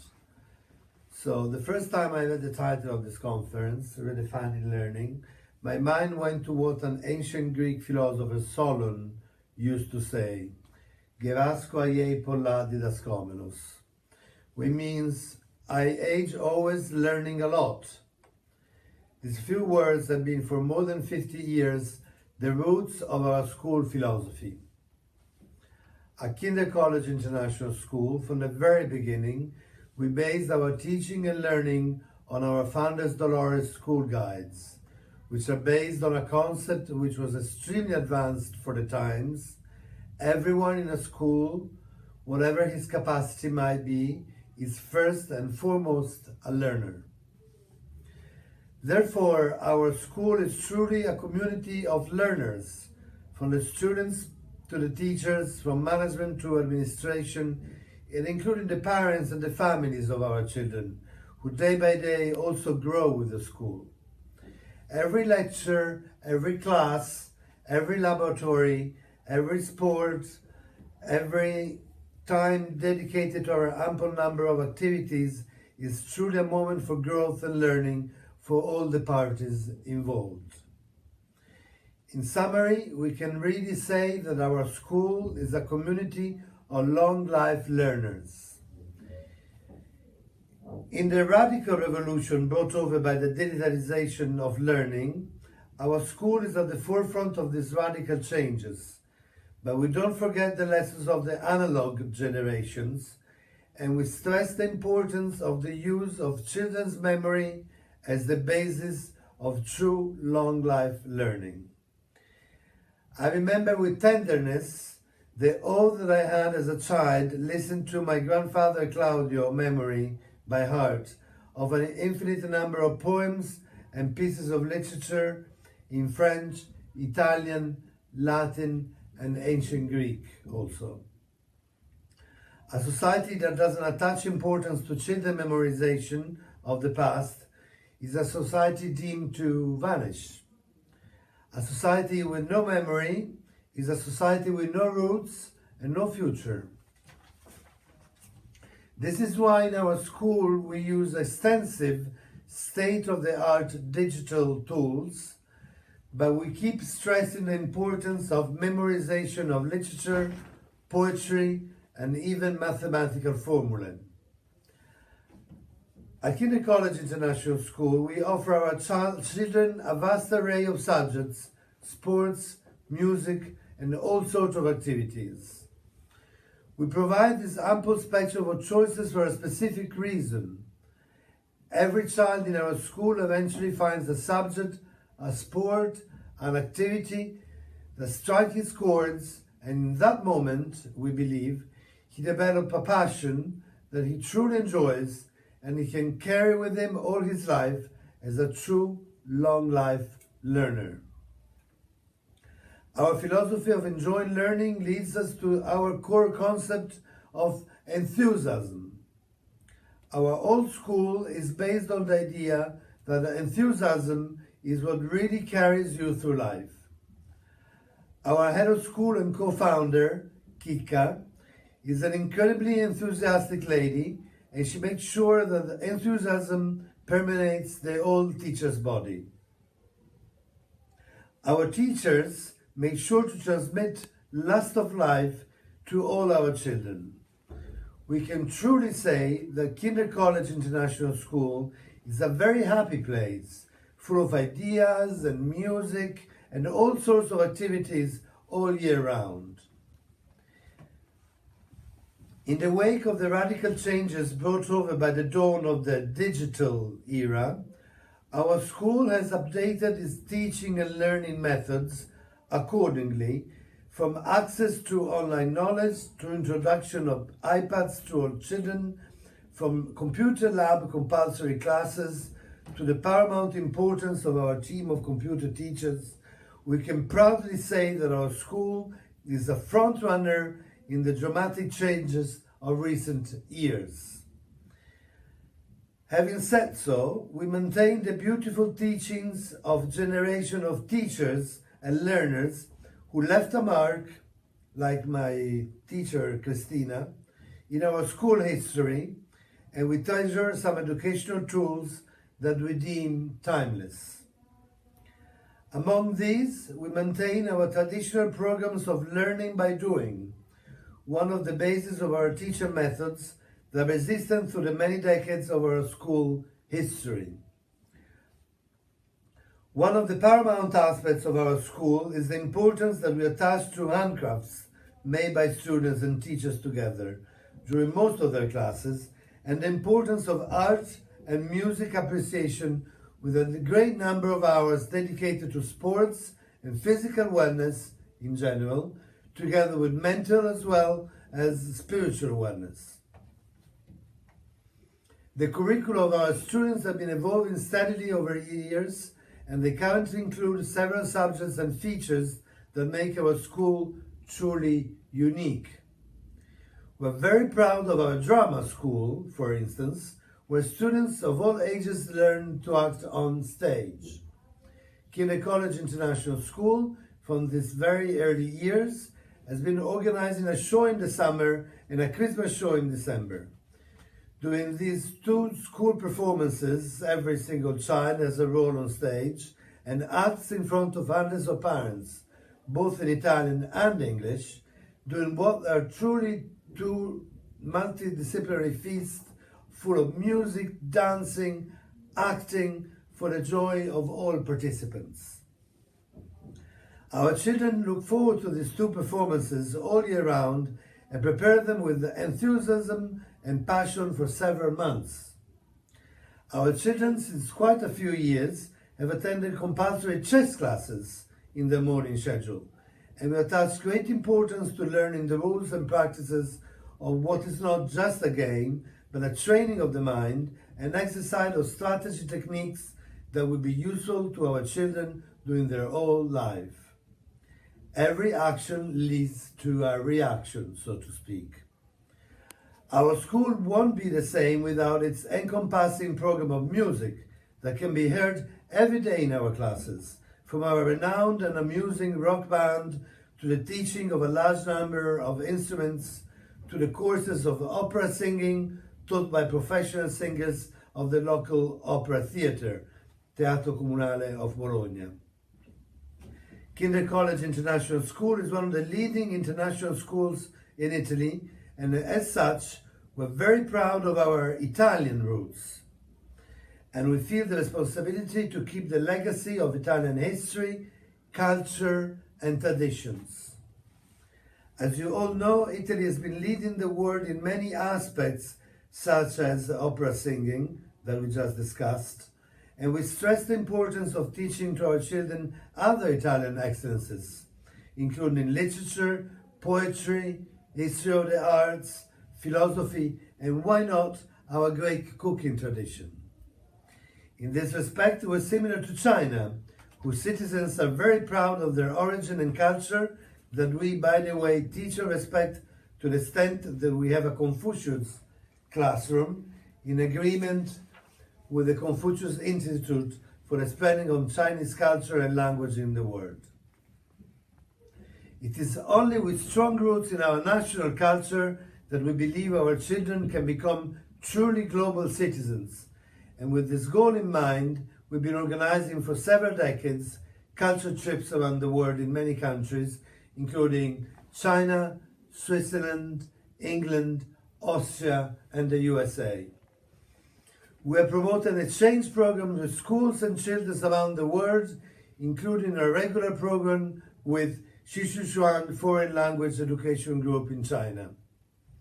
And in light of our truly global approach to education, we have established courses of geopolitics in all grades of our school.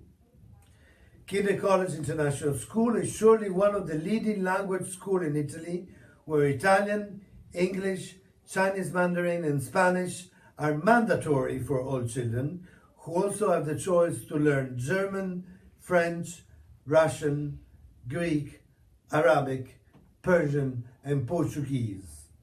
In summary, Kinder College International School aims at nurturing the global citizens of tomorrow with strong roots in its culture, with the mission to bring our past into the future. Thank you very much. Thank you， 谢谢。那么学生领导力的培养研究一直是美国伊利诺伊州莱顿学区的课题。他们认为重新定义学习必须注重学生领导思维的培养过程。让我们欢迎莱顿高中学监尼古拉斯·波里亚克先生来做报告，题目是学生领导力的过程性培养。Students' leadership cultivation has long been a project in Leiden High School District, where great significance is attached to the process of nurturing leadership mindset. Now, please join me in welcoming Mr. Nicholas Polyak with his report, Redefining Learning Requires Unfinished Leadership. Let's welcome.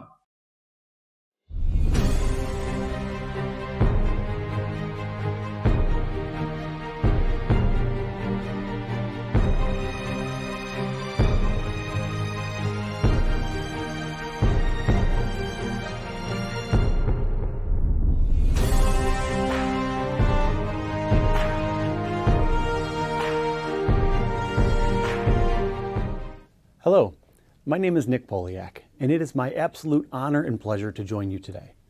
I am representing the great state of Illinois and our school district, which is located directly between the city of Chicago and O'Hare International Airport. The theme of this conference is Redefining Learning. I'd like to speak to you today about the leadership mindset that's needed in order to truly redefine learning. Any one of us can fall into one of two mental traps when we think about leadership. One, we think we're supposed to have all the answers because we are the leaders. And two, we grow comfortable with the current reality and cannot see our schools for what they can be or what they need to be. With that in mind, I'd like to focus my time on being an unfinished leader. In 2021, along with my friends and colleagues Mike Lubelfeld and PJ Capozzi, we published a book called The Unfinished Leader, a school leadership framework for growth and development. I'm going to borrow from that for this speech today. People often speak in terms of being the best version of yourself. There is no such thing as the best version of yourself. There's only the next version of yourself. We are all unfinished. We are all works in progress. In all times, calm, normal, unexpected, the mission of our school districts remains the same, to provide support for kids and communities. In order to enact our mission, leadership is absolutely necessary. As we discuss redefining learning, this is more important than ever. And while every school and every system has leaders, not every organization has the leadership it needs. Leadership is humble, it's vulnerable, courageous, open-minded, inclusive, and it's unfinished. Leadership is necessary to achieve the lofty goals required to best support our kids and communities. The very best leaders among us are defined by the same quality. They are unfinished. They choose to acknowledge that they need to change and evolve over time. They choose to be works in progress. They're on a journey. The necessity of continued growth and evolution of our practices, our expectations, and our organizations is universal. Additionally, the rate at which our world continues to change is forcing our hand as we must grow commensurately with our changing society in order to be effective as leaders. The status quo is never enough. It never was. There's not one of us that should be content with the status quo. Since the beginning of time, everything evolves and adapts to its environment, or it dies off. This simple fact is why the concept and practice of leadership are so important. Change leadership is what drives progress. This is how we systematically challenge the status quo. We first work to change ourselves, and then we work to help others change. While it may be fundamental to cognitively understand that leaders' jobs are essentially to impact their environment in a way that betters those around them and the organizations they serve, being an effective leader is truly an art form, and it needs to be done with purpose and direction. Every successful leader has a clear and compelling vision, but is driven by core beliefs. But it's more than that. The beliefs must be dogmatic. The beliefs feeding and fueling the vision are so internalized and believed by the leader that they're held as incontrovertible. Among these beliefs must be that they're committed to their own growth and to remain unfinished. So how do we embrace this idea of being an unfinished leader? It all begins with empathy.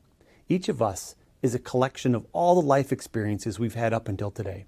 We are shaped by the people who raised us, the people who taught us, the people who have mentored us, and the people we've interacted with. The problem is that our experiences are not all-inclusive. The kids and families that we serve have had different life experiences, and it can be difficult to understand them and what they need from us as leaders. That's where empathy comes in. We need to adopt a mindset of being able to understand and empathize with those that we serve. So how do you do that? You need to get into the conversations and connect with others to get better. If you're going to develop empathy for those you serve, you need to get into the conversation. That might look like actual one-on-one conversations, focus groups, surveys, reading books and articles, or many other ways you can work to understand those you serve. All this is done with the intent of understanding those you serve and their lived experiences. If you take me, for example, I grew up, attended school, and worked the majority of my career in areas that were majority white and middle class. For the past 8 years, I've served as the superintendent of a school district that is majority low income and majority Hispanic. How can I ever redefine learning if I don't first acknowledge being unfinished with my lack of knowledge and empathy for the kids and families I serve? Another way to develop empathy is to connect with others. The gaps in my life experiences are different from the gaps in others' life experiences. The more people we connect with and learn from, the more we're able to reduce those gaps in our knowledge. As I said earlier, we can fall into the trap of thinking we need to have all the answers. Let's be honest, we don't. If we build our network and allow ourselves to connect with and learn from others, we'll have more of those answers. As we look to redefine learning, it must be done with a solid focus on equity. And to be clear, equity is very different from equality. There's an anonymous quote that I love. Equality is giving everyone a shoe. Equity is giving everyone a shoe that fits. When we deploy empathy to fully understand our students, we're able to understand what they all need equitably. This also means that all means all. Our kids are different. They have different needs and they have different aspirations. As we redefine learning, it must be done in a way that meets them where they are, uniquely, provides them what they uniquely need, and helps them get where they uniquely want to go. All means all. Abraham Maslow created his now famous hierarchy of needs in 1943. It shows how physiological needs like food, lodging, and water, and safety, needs like security and belonging must be met before someone can reach their potential. In 1956, Benjamin Bloom created his taxonomy of educational objectives. In his model, he shows that students need to first retain facts and comprehend knowledge if they're eventually going to synthesize and evaluate information. An unfinished leader understands that Bloom's work is predicated on Maslow's. If we don't first meet the needs of our students, we can never expect them to maximize their learning. So what needs do your students have that you can help them with? Don't be limited by what you've done in the past. Figure out what they need and do that. The next thing an unfinished leader needs to do is adapt. The world is changing much faster than our schools are changing. The systems and programs we have in place very often were built for a very different time. Schools and organizations have inertia. We move in a particular direction and at a particular speed. This pattern will continue until someone disrupts it. As author Jim Collins tells us in Good to Great, good is the enemy of great. If things have been going well in your schools, if no one is complaining, if your test scores are high, that inertia I mentioned keeps you moving in the same direction. The problem with that is it ignores the fact that our current students are heading into a very different world than the world we entered when we were all students. We must be the force that interrupts that inertia and creates the educational opportunities that our students need and deserve. The next challenge in redefining learning has to do with the development of the adults in your school or organization. As an unfinished leader, you can identify what needs to be done and make the high-level decisions, but no changes will be successful unless you support impactful learning for the adults that you serve alongside. They need to understand why you're making changes, and they need to own their part of that change. If they don't internalize the global why and their individual how, no change will be successful. Just like we need to meet our kids where they are, we also need to meet our staff where they are. And just like our institutions have inertia, so does every adult in that institution. If we want to make the change that our kids deserve, we need to support the development of the adults that serve those kids. This might sound simple, but it is incredibly complex. I could include bringing in professional development or allowing staff members to attend outside professional development. However, the best chance we have for sustained impactful change is when we make sure they understand the why and we allow our adults to create and lead professional development that meets the unique needs of our communities. Another huge component of our process to redefine learning is communication. I've already talked a lot about how we need to work with our adults to meet the needs of our kids. We cannot forget the need to communicate with parents and with our communities. Remember that they all have lived experiences with educational systems. They remember what school was like for them. and they assume and expect that school will be a similar experience for their kids. If you don't believe me, talk to any school administrator who's worked to change from a letter grade-based system to a standards-based grade system. The community will push back because it doesn't look and feel like the education they remember. So we all need to manage change with the new and hopefully best information we have at our disposal. All that must be communicated openly and honestly. We are in the service industry in education. We serve our kids, we serve our families, and we serve our communities. We need to communicate with them so that these changes take place as an effective partnership. When I started speaking today, I told you that redefining learning requires leaders who can embrace the fact that they are unfinished and that their schools are unfinished. In order to make this a reality, I want to share 3 things that we need to stop doing. Number 1, stop fearing change. Change is hard. It's hard for each one of us, and it's hard for everyone in our schools. We have the big job titles and the difficult positions. We need to stop fearing change and help our communities overcome those same fears. We are capable of change. If we weren't, we'd still be teaching driver's education on horseback. And who knows, with driverless cars, we may see the end of driver's education completely in the near future. Number 2, stop letting others limit you. People will tell you that we don't need to change. People will fight you to keep things the way they've always been. It's human nature to try to maintain the status quo. In the field of science, we study catalysts that help speed up chemical reactions and allow for change. We are those catalysts in education. Develop a vision for where you need to go and do not let others limit you. And number 3, stop letting your organization live in the past. Go look at old yearbooks or pictures of your schools from 10 years ago, 50 years ago, or 100 years ago. Do you see more similarities or more differences to what you're doing today? The world is different today, and the world of work is very different today. The education of the past is insufficient for the needs of today.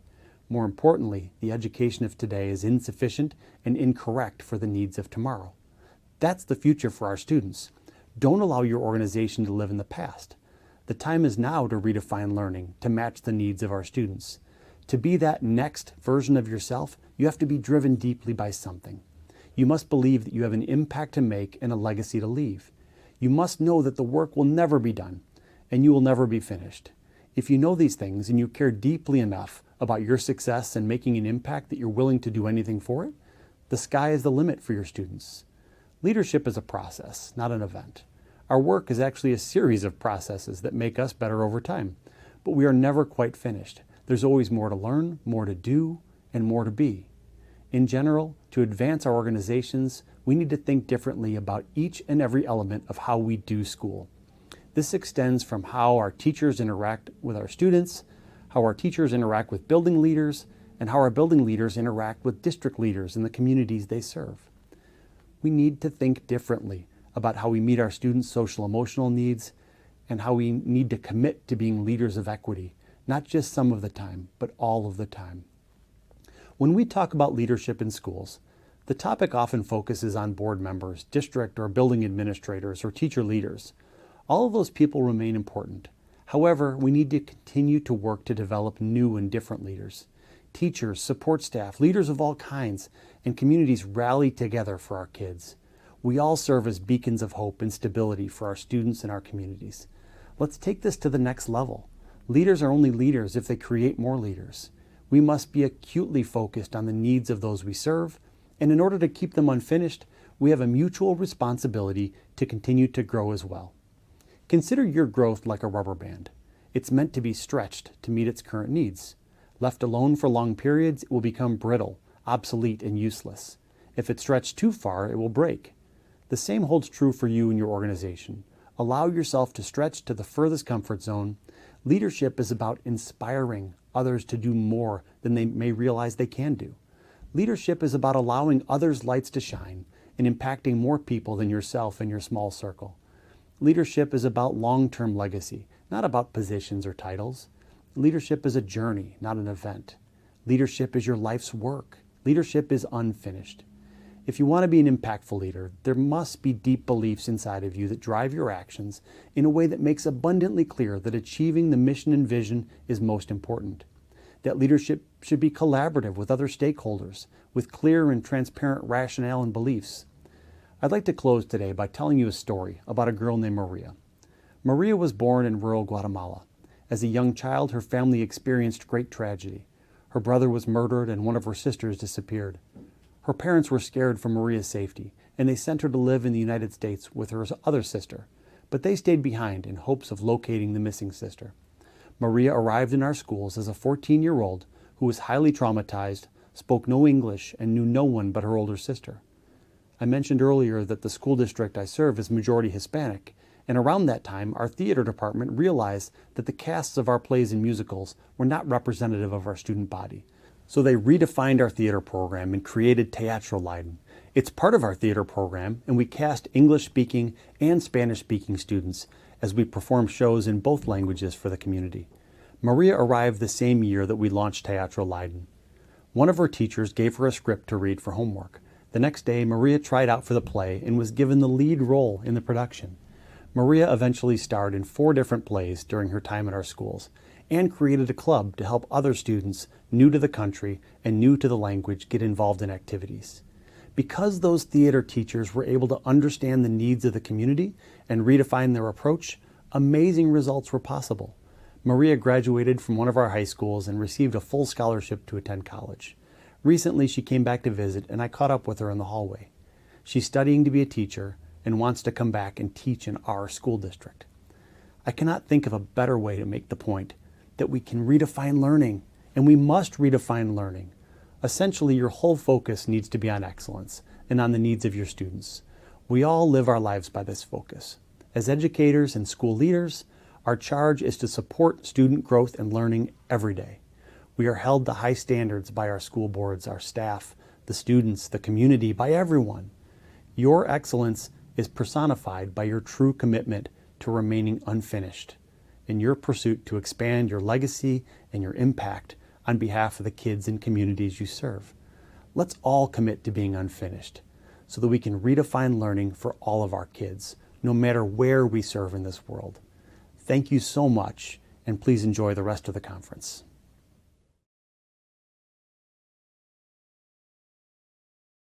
Thank you， 谢谢。让我们现在把目光转向南美洲，看看巴西教育面临的机遇与挑战。巴西在疫情背景下如何进行教师培训和远程学习？让我们欢迎巴西罗伯托·马里尼奥基金会研究员安德烈·维埃拉先生。他报告的题目是疫情背景下巴西教师培训和远程学习的实践项目。Now let's turn to Brazil, where schools and their staff are striving to cope with the consequences brought about by the pandemic. How do they improve teachers' training? How are they carrying out remote learning? What are the challenges and opportunities that characterize the Brazilian education? Now, let's welcome Mr. André de Vieira, a researcher from Brazil. His report is Developing Evidence-Based Programs to Improve Teachers' Training Access to and remote Learning During the COVID-19 Pandemic in Brazil. Welcome.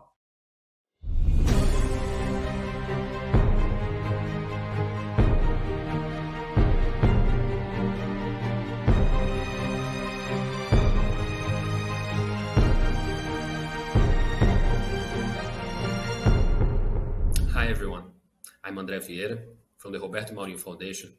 I would like first of all to thank the Global K-12 Education Research for inviting me to such an important and much needed conference and for the opportunity to share with you our experience in developing evidence-based programs to address 2 of the most important challenges in Brazilian education, especially since the COVID-19 pandemic took a hold in Brazil: the quality of education and access to school activities for all children and young people. More than 1 year into the COVID-19 pandemic, the widespread adoption of partial or full school closure has brought immense challenges to Brazilian basic education. As in other countries with traditionally weak learning outcomes, such as those in the Latin American and Caribbean region, the Brazilian education system lost even more opportunities in 2020. By the end of July 2021, Brazil was among the countries that closed the schools for the longest time out of 46 economies with available data, above both the average for the Latin American and Caribbean region and the world average. This unprecedented education crisis has raised concerns about lasting consequences for a whole generation, especially for those vulnerable sectors, and led to demands that governments act immediately to mitigate and reverse the situation. Despite being a well-known educational challenge in Brazil, tackling school dropout may have reached new heights with the new coronavirus pandemic and the closing of schools. As a response to this educational, social, and economic shock caused by the COVID-19 pandemic, in 2020, a group of third sector institutions engaged in education united around a clear objective: to support the country's public schools, both during the school closure and at the time of the return of in-person classes after the period of social distancing, thus guaranteeing the right to learning for more than 38 million students. Several projects have been implemented to provide school managers, teachers, families, and students with educational content, including guidelines, experiences, information, and tools distributed by different channels, such as television, online platforms, applications, aiming to help teachers and school managers carry out learning diagnosis and back-to-school planning, guarantee students access to remote learning activities, and strengthen the student-teacher bond. One of these projects, the Learning Support Platform, or in Portuguese, Plataforma de Apoio à Aprendizagem, was developed by the National Council of Secretaries of Education, the CONSED, and the Union of Municipal Education Directors, UNDIME, with support from the Roberto Maurinho Foundation and partners. In this communication, I share with you some of the initiatives that we have developed and implemented at Roberto Maurinho Foundation in partnership with other third sector institutions and the government to support teachers, families, and students in accessing and carrying out learning activities during school closure measures, as well as planning to in-person learning in classroom in a post-pandemic context. Finally, I make some concluding remarks about the challenges and opportunities that have characterized the Brazilian education and the importance of strategic partnerships, co-creation, and network thinking to guarantee the right of education for all children and young people, regardless of their gender, ethnicity, religion, or socioeconomic background.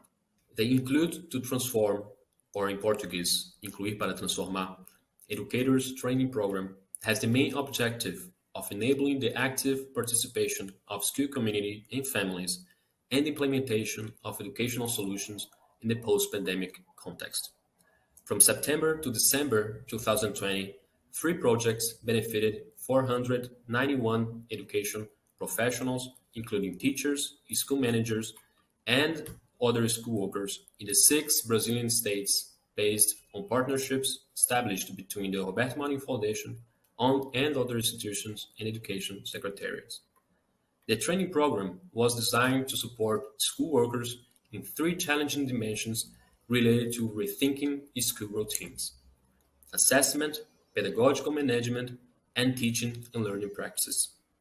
In order to continue the call for the need to promote education from an inclusive and transformative perspective, the concepts of project management were approached in a transversal way as an invitation for school workers to elaborate a plan to solve their challenges. Teacher training consisted of courses mediated by the Google for Education platform, which consisted of an average of 5 hours per week, distributed between synchronous and asynchronous activities, with the support of facilitators for monitoring the activities and the projects developed. In order to assess the program's contribution to the intended results of enabling the implementation of educational solutions in the post-pandemic context, we carried out a mixed method study with the participants of the largest of the 3 projects that apply the Include to Transform program, which was implemented in the city of Suzano, the state of São Paulo. This branch of the program currently corresponds to 82% of the total public of beneficiaries of the program. The study combined a qualitative approach consisting of workshops with 16 participants, including teachers, mediators, and professionals from the education departments held in December 2020, with a quantitative phase with course graduates and dropouts held in March and April 2021, 4 and 5 months after training, respectively. The results indicate that the training content provided significant contributions for both the participants and the skill community. The participants positively evaluated the capacity of the program to enable them to return to in-person classes and to respond to the challenges of the pandemic. The diversity of participants as a beneficial factor in promoting exchanges between them, and the flexibility of the pedagogical strategies and content used by the instructors aiming to meet different profiles of participants. Overall, 98% of participants believe the training was helpful in expanding their skills in digital media, and about 2/3 felt that participating in the program increased their ability to make diagnoses of the context and needs of students in schools, as well as strategies for remedial classes and learning monitoring.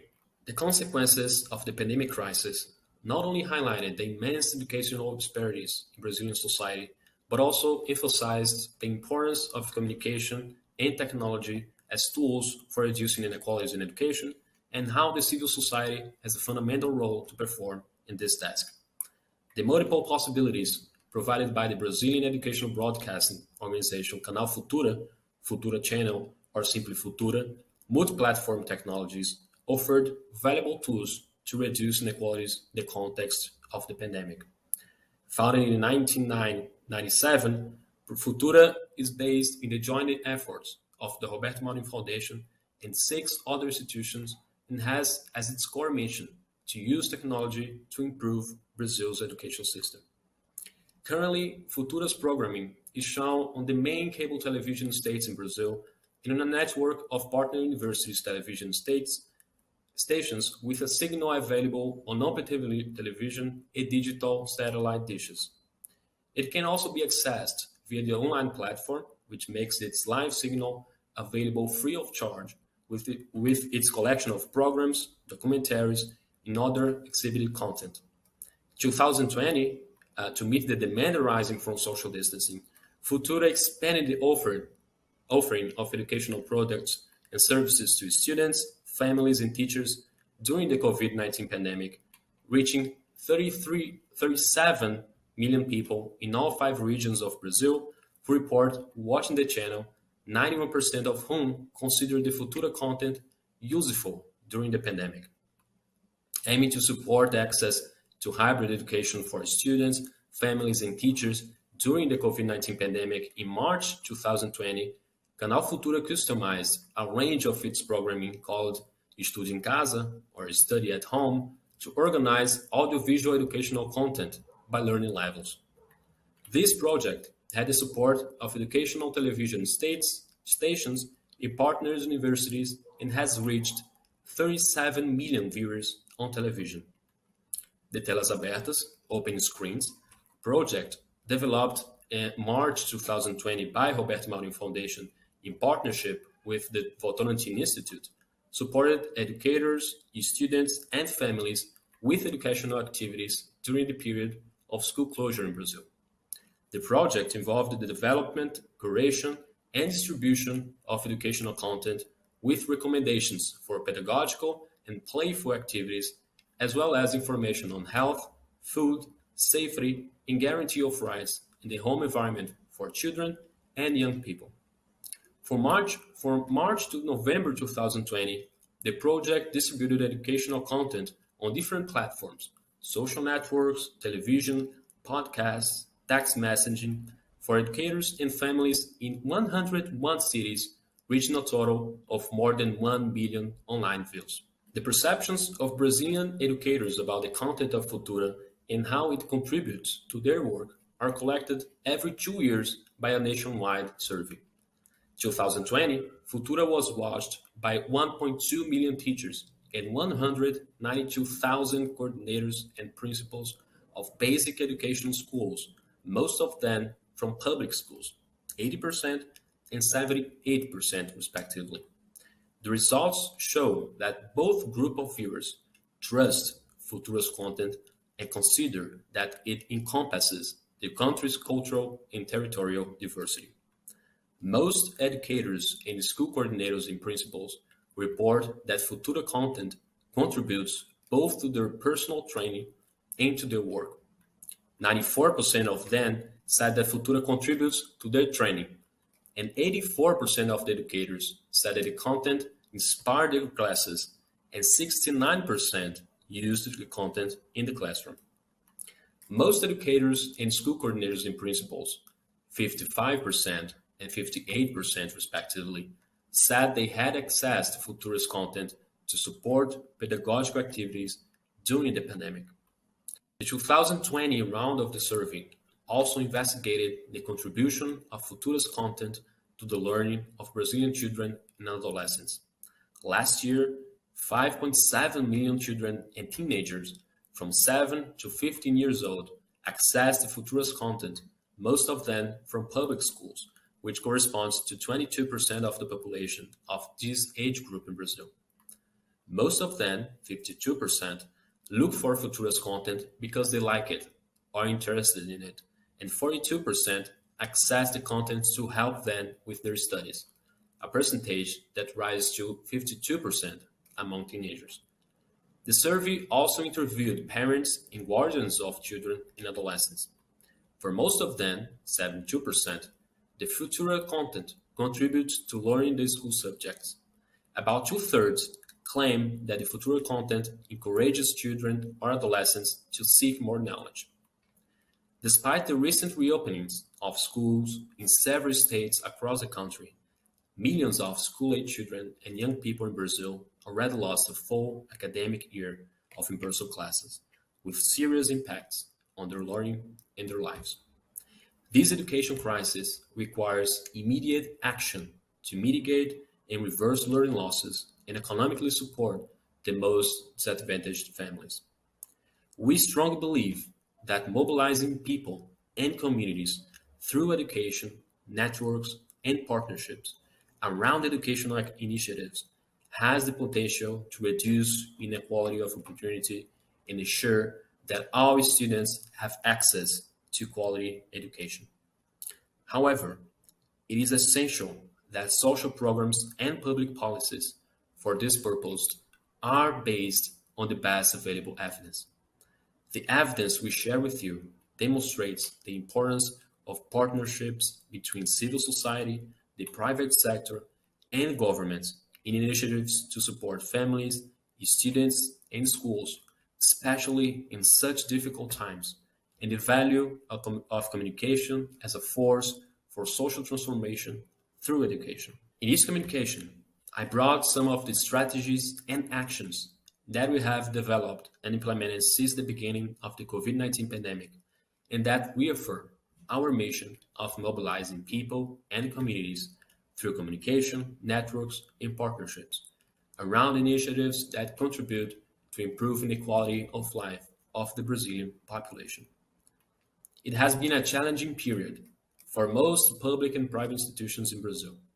The COVID-19 pandemic that took the country by storm in March 2020 frustrated plans, destabilized projects, and reinforced the need to seek innovative solutions for basic education and the qualification of young people for the world of work, especially those in vulnerable conditions who need to deal with learning challenges and low professional qualifications.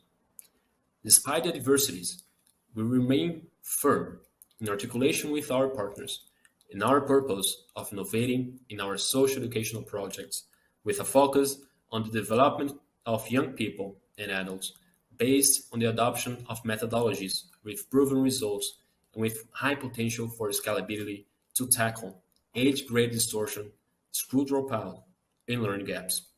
At a time when it has become necessary to establish social distancing as a way to contain the spread of COVID-19, projects that promoted in-person classes and teachers' training were rethought for the virtual format. Without a doubt, it has been a great challenge, faced with determination by educators, students, and partner institutions, generating successful and even surprising results. Thus, what had at first been viewed apprehensively would soon become a source of pride. Just as they have inspired us, we hope that the efforts of so many people responsible for the projects I presented will also be a source of inspiration for you all. We continue our effort to rethink, reformulate, and redesign effective and more than ever innovative actions and solutions to overcome the challenges brought or aggravated by COVID-19 pandemic, providing young people and adults with meaningful educational experiences in order to achieve basic education. By achieving positive results in such adverse times, we are secure and confident with carrying on our projects, increasingly believing in the power of strategic alliances, co-creation, and network thinking for the cause of education. Thank you very much.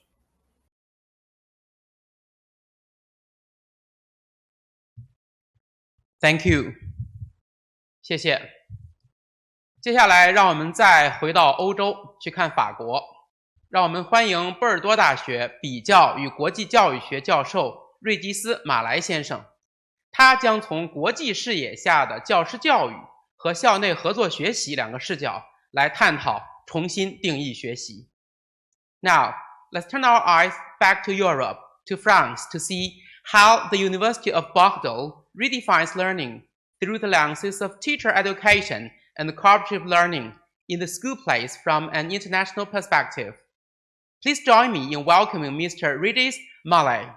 Welcome.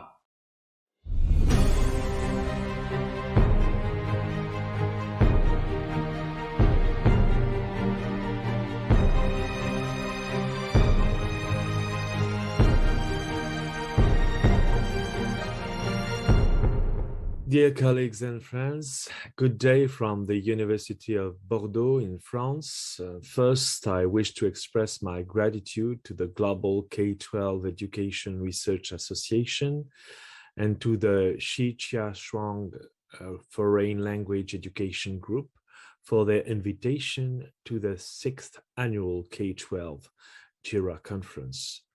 I take this opportunity to say that France, the University of Bordeaux Institute of Education, our research center on education, cultures, and societies, and our partner schools will be most honored and pleased to take part in this most important global network of comparison and research on global basic education.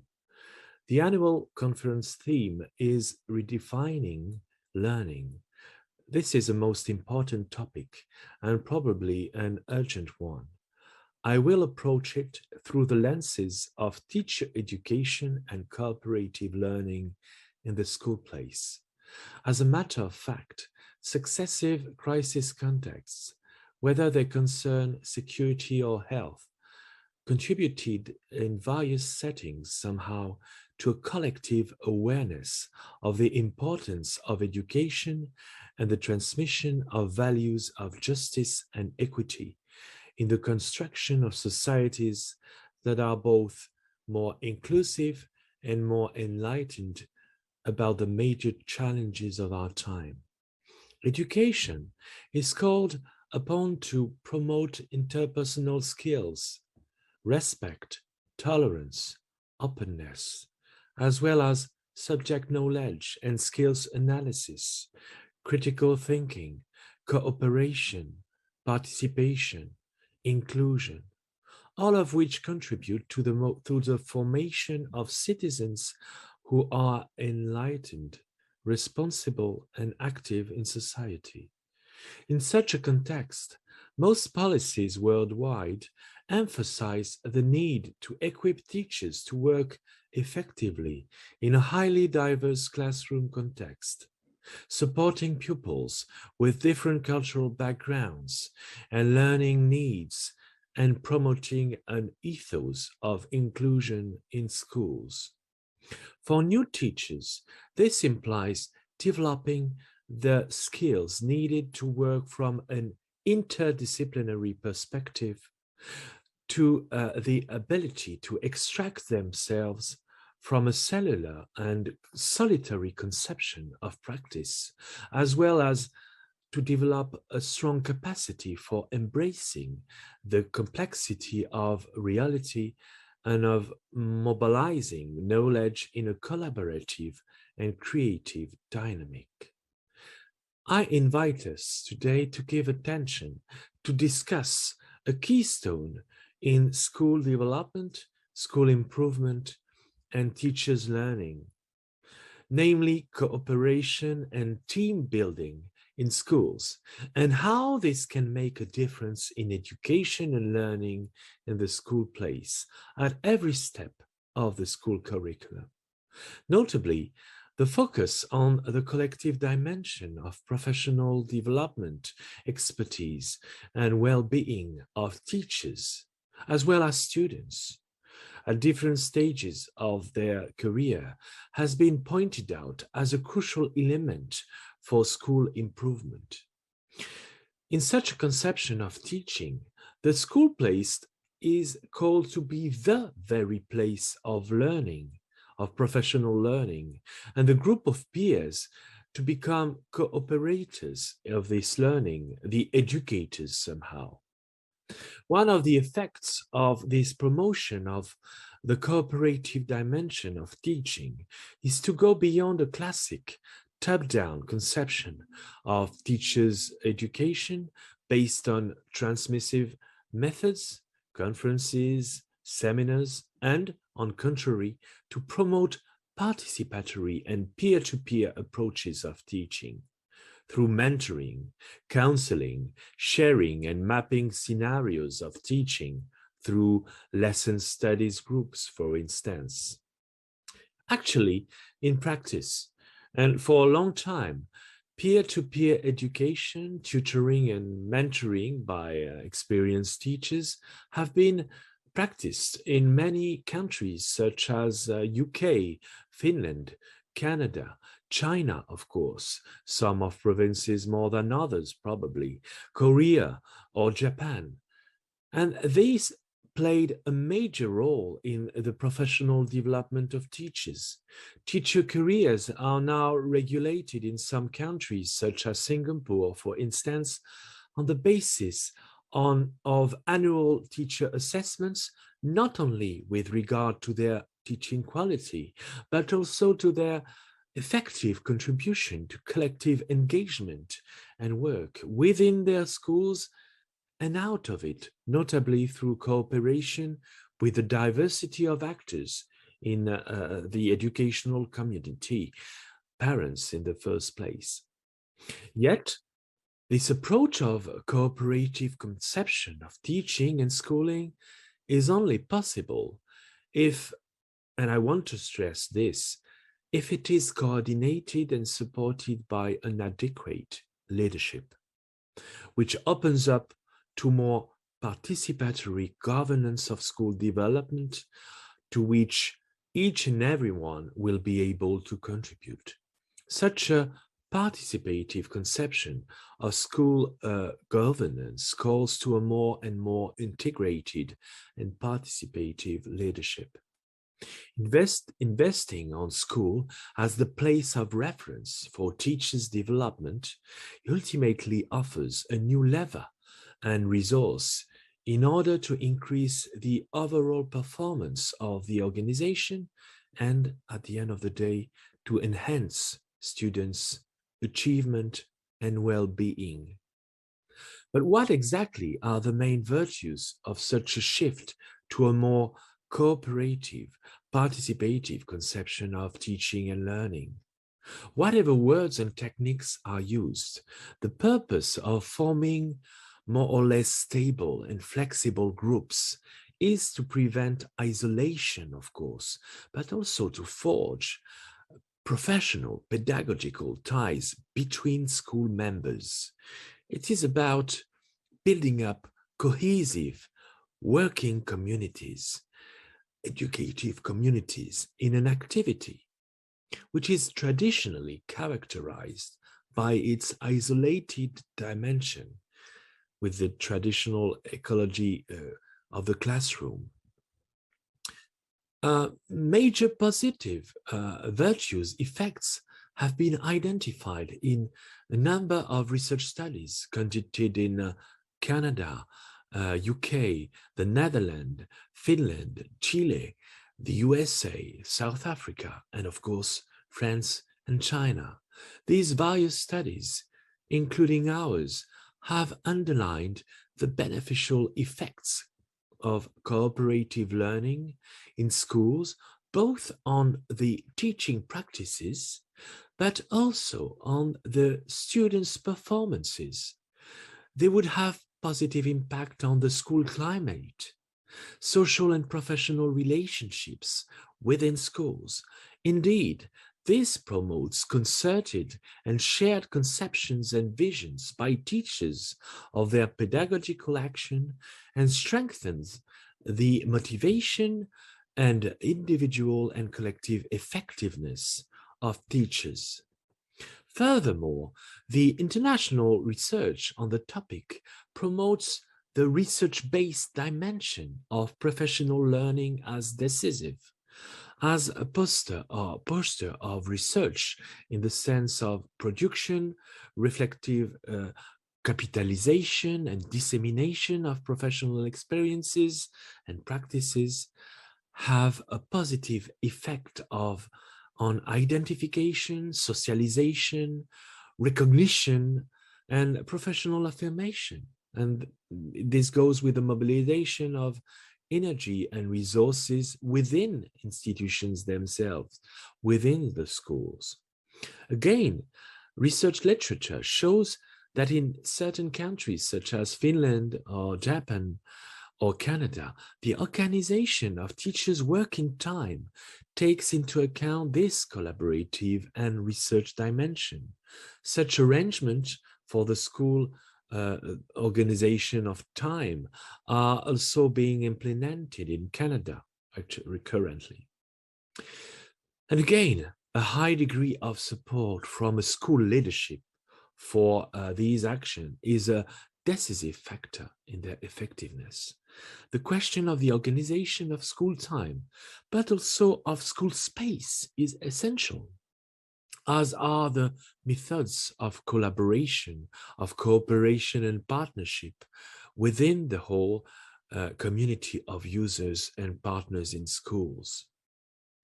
Research have shown very clearly that because of their strategic position in the systems, school leaders are able to intervene positively or negatively, in other words, to promote or inhibit the development of training dynamics and initiatives, collaborative work and professionalization, more than any other actors of the school community. This is the reason why I want to stress this aspect. Overall, and to conclude, research has shown the positive effects of promoting the professional learning paradigm and through the recognition of the dynamic of collegial learning within the schools, within learning communities, on different aspects of school life, which go with a better achievement of schools and students. This would promote the well-being of staff and students in the school and gives less exposure of teachers to the phenomena of professional isolation, burnout, and stress. Second, the motivation of education staff and students within the framework of cooperative and collegial learning schemes, like through peer-to-peer apprenticeship, increases the performance of the schools. Schools engaged in such schemes would be more efficient in terms of their students' result, school climate, and staff retention in employment. Yet, what are the most notable obstacles to effective cooperation in school? School-based education has the virtue of thinking teacher professional learning as close as possible to the teacher's needs in educational settings, but at the same time, depending on the link with research-oriented action, some difficulty may rise linked to the possible development of a culture of local self-sufficiency, local rooted and removing somehow from a more global consideration on teachers' expertise. It is also not so certain that these good practices identified as relevant produce the desired spin-off beyond the school where they were initiated. The question, the very important question of their transferability arises sharply quite often through a process which can lead to enclose the expertise to one context and one only. In such cases, indeed, this is not exactly a process of professional learning.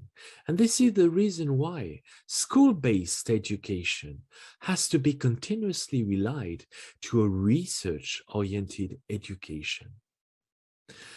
So the main driving forces behind the success and the positive aspects of cooperation in learning are first defining a vision, common values and goals. Second, continuously assessing and regulating the effect of the actions carried out. Third, distributing roles and responsibilities as clearly as possible in a process of responsabilization and deprivatization of teaching. Fourth, supporting initiative and innovation and promoting a supportive school leadership.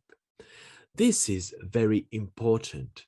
And finally, making overall of the well-being of the teaching staff, the teachers, the leaders, and of course the students a priority.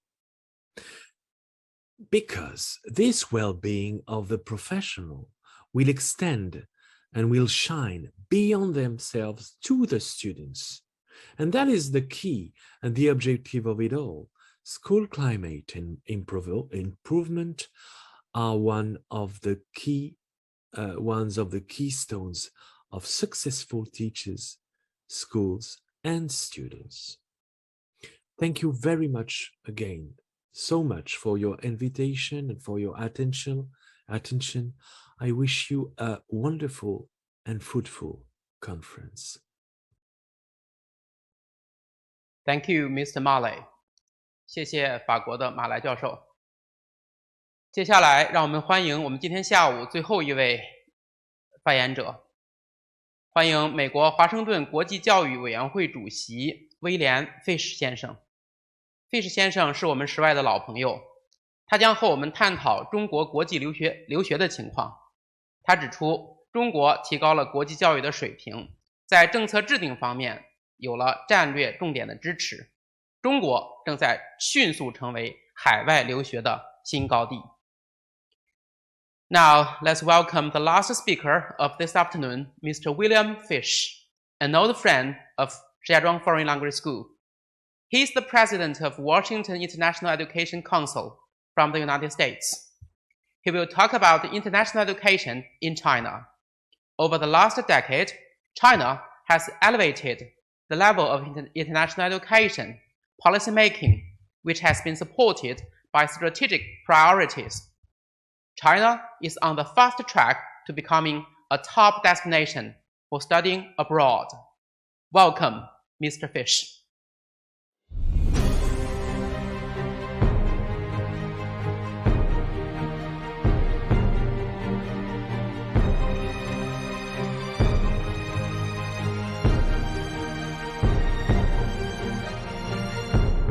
Hello, this is Bill Fish from the Washington International Education Council.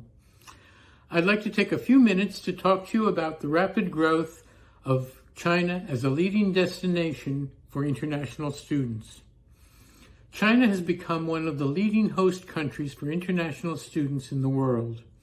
Of course, the COVID-19 pandemic has curtailed the movement of international students, but we fully expect China will resume its path to becoming one of the top destinations for international students in the second half of 2022. China has elevated the level of international education policymaking over the past decade, and this has been supported by strategic priorities. Chinese universities have expanded their global participation and market influence. These universities have also responded to the community reaction to a growing number of international students. Prior to the COVID-19 pandemic, China was on a fast track to becoming a top destination for studying abroad.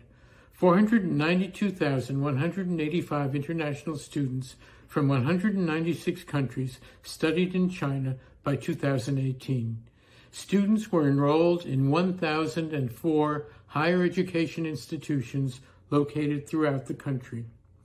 In 2009, there were 238,184 international students in China, and in 1978, there were only 1,236 international students. Between 2007 and 2009, the Chinese Ministry of Higher Education had signaled against the pursuit of international student enrollments at the expense of quality education. The Study in China initiative appeared in 2010 in the National Outline for Mid- and Long-Term Education Planning and Development. In 2010, state policymaking endorsed increasing international student enrollments in China. Study in China was to be built into a global education brand. The plan specified annual enrollment targets with an objective of 500,000 international students in 2020. The plan included 150,000 degree-seeking students, and yearly targets were set to develop exemplary sites, programs, and courses for international education. The overall objective was to make China the largest study abroad destination in Asia by the end of the decade, and this was achieved in 2017-2018. Policies then focused on legal, financial, and administrative improvements for international education. Funding was made available through national and local government and corporate scholarships and stipends for international students. International students in China are beneficiaries of funding from China.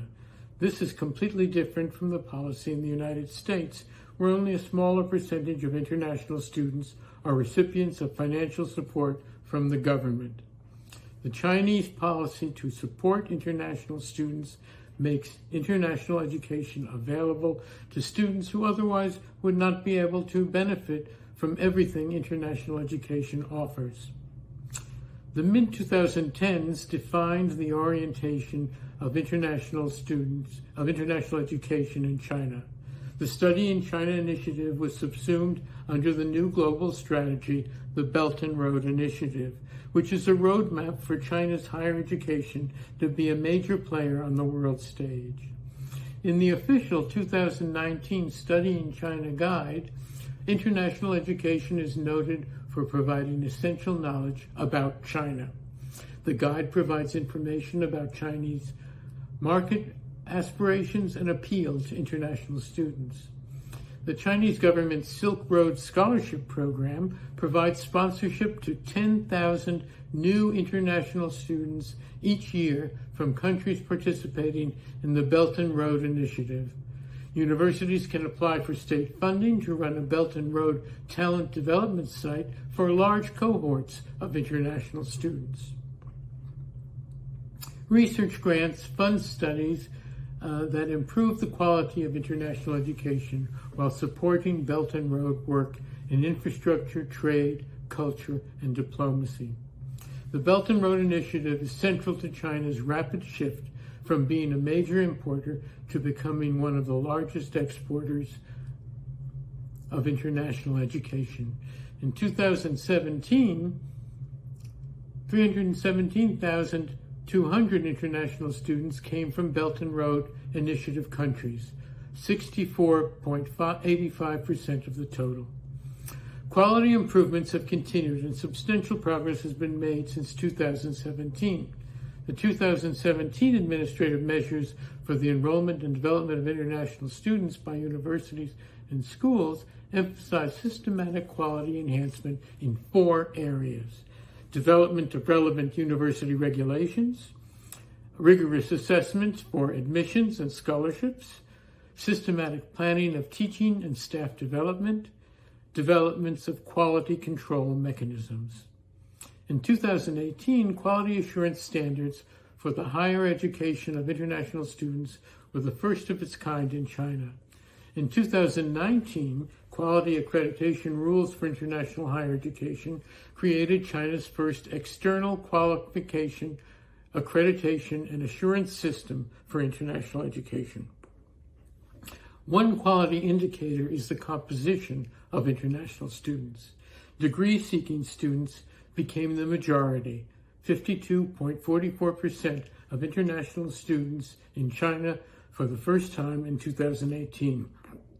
The number of degree-seeking students increased by more than 350% from 36,387 in 2006 to 178,271 in 2018. This includes bachelor's, master's, and doctoral students who study abroad for at least 1 year. While Chinese universities have benefited from the influence of the Study in China initiative, they must respond to multiple, often competing pressures. English is the dominant language in the academic world and in global trade, and most international students in Chinese universities study in English-taught programs. There is pressure to integrate international students into the regular operations of Chinese universities. The rise in international student numbers has created a need to increase managerial efficiency. This shift is also a response to community perception.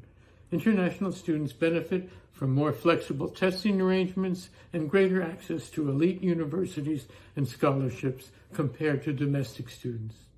International students are spared the tough competition with the Gaokao, the National College Entrance Examination. In addition, breaches of rules and regulations by international students have often gone unaddressed. Chinese universities are having to weigh competing considerations of state aspirations, market appeal, corporate consolidation, professional enhancement, and community pressures. We applaud the growth of international student enrollments in China, and especially the funding for those students. We all benefit when people are able to learn about other countries and cultures. The benefits are increasingly important in our interconnected world. Thank you very much. Thank you, Mr. Fish. 谢谢 Fish 先生。尊敬的各位专家、教育界的同仁们以及关心教育的朋友们，感谢各位一整天的倾听关注。明天上午，来自古巴、美国、日本、德国、意大利的6位教育界专家、校长和教师将会继续为我们带来6场以重新定义学习为主题的精彩报告，敬请关注。谢谢大家，今天的报告到此结束。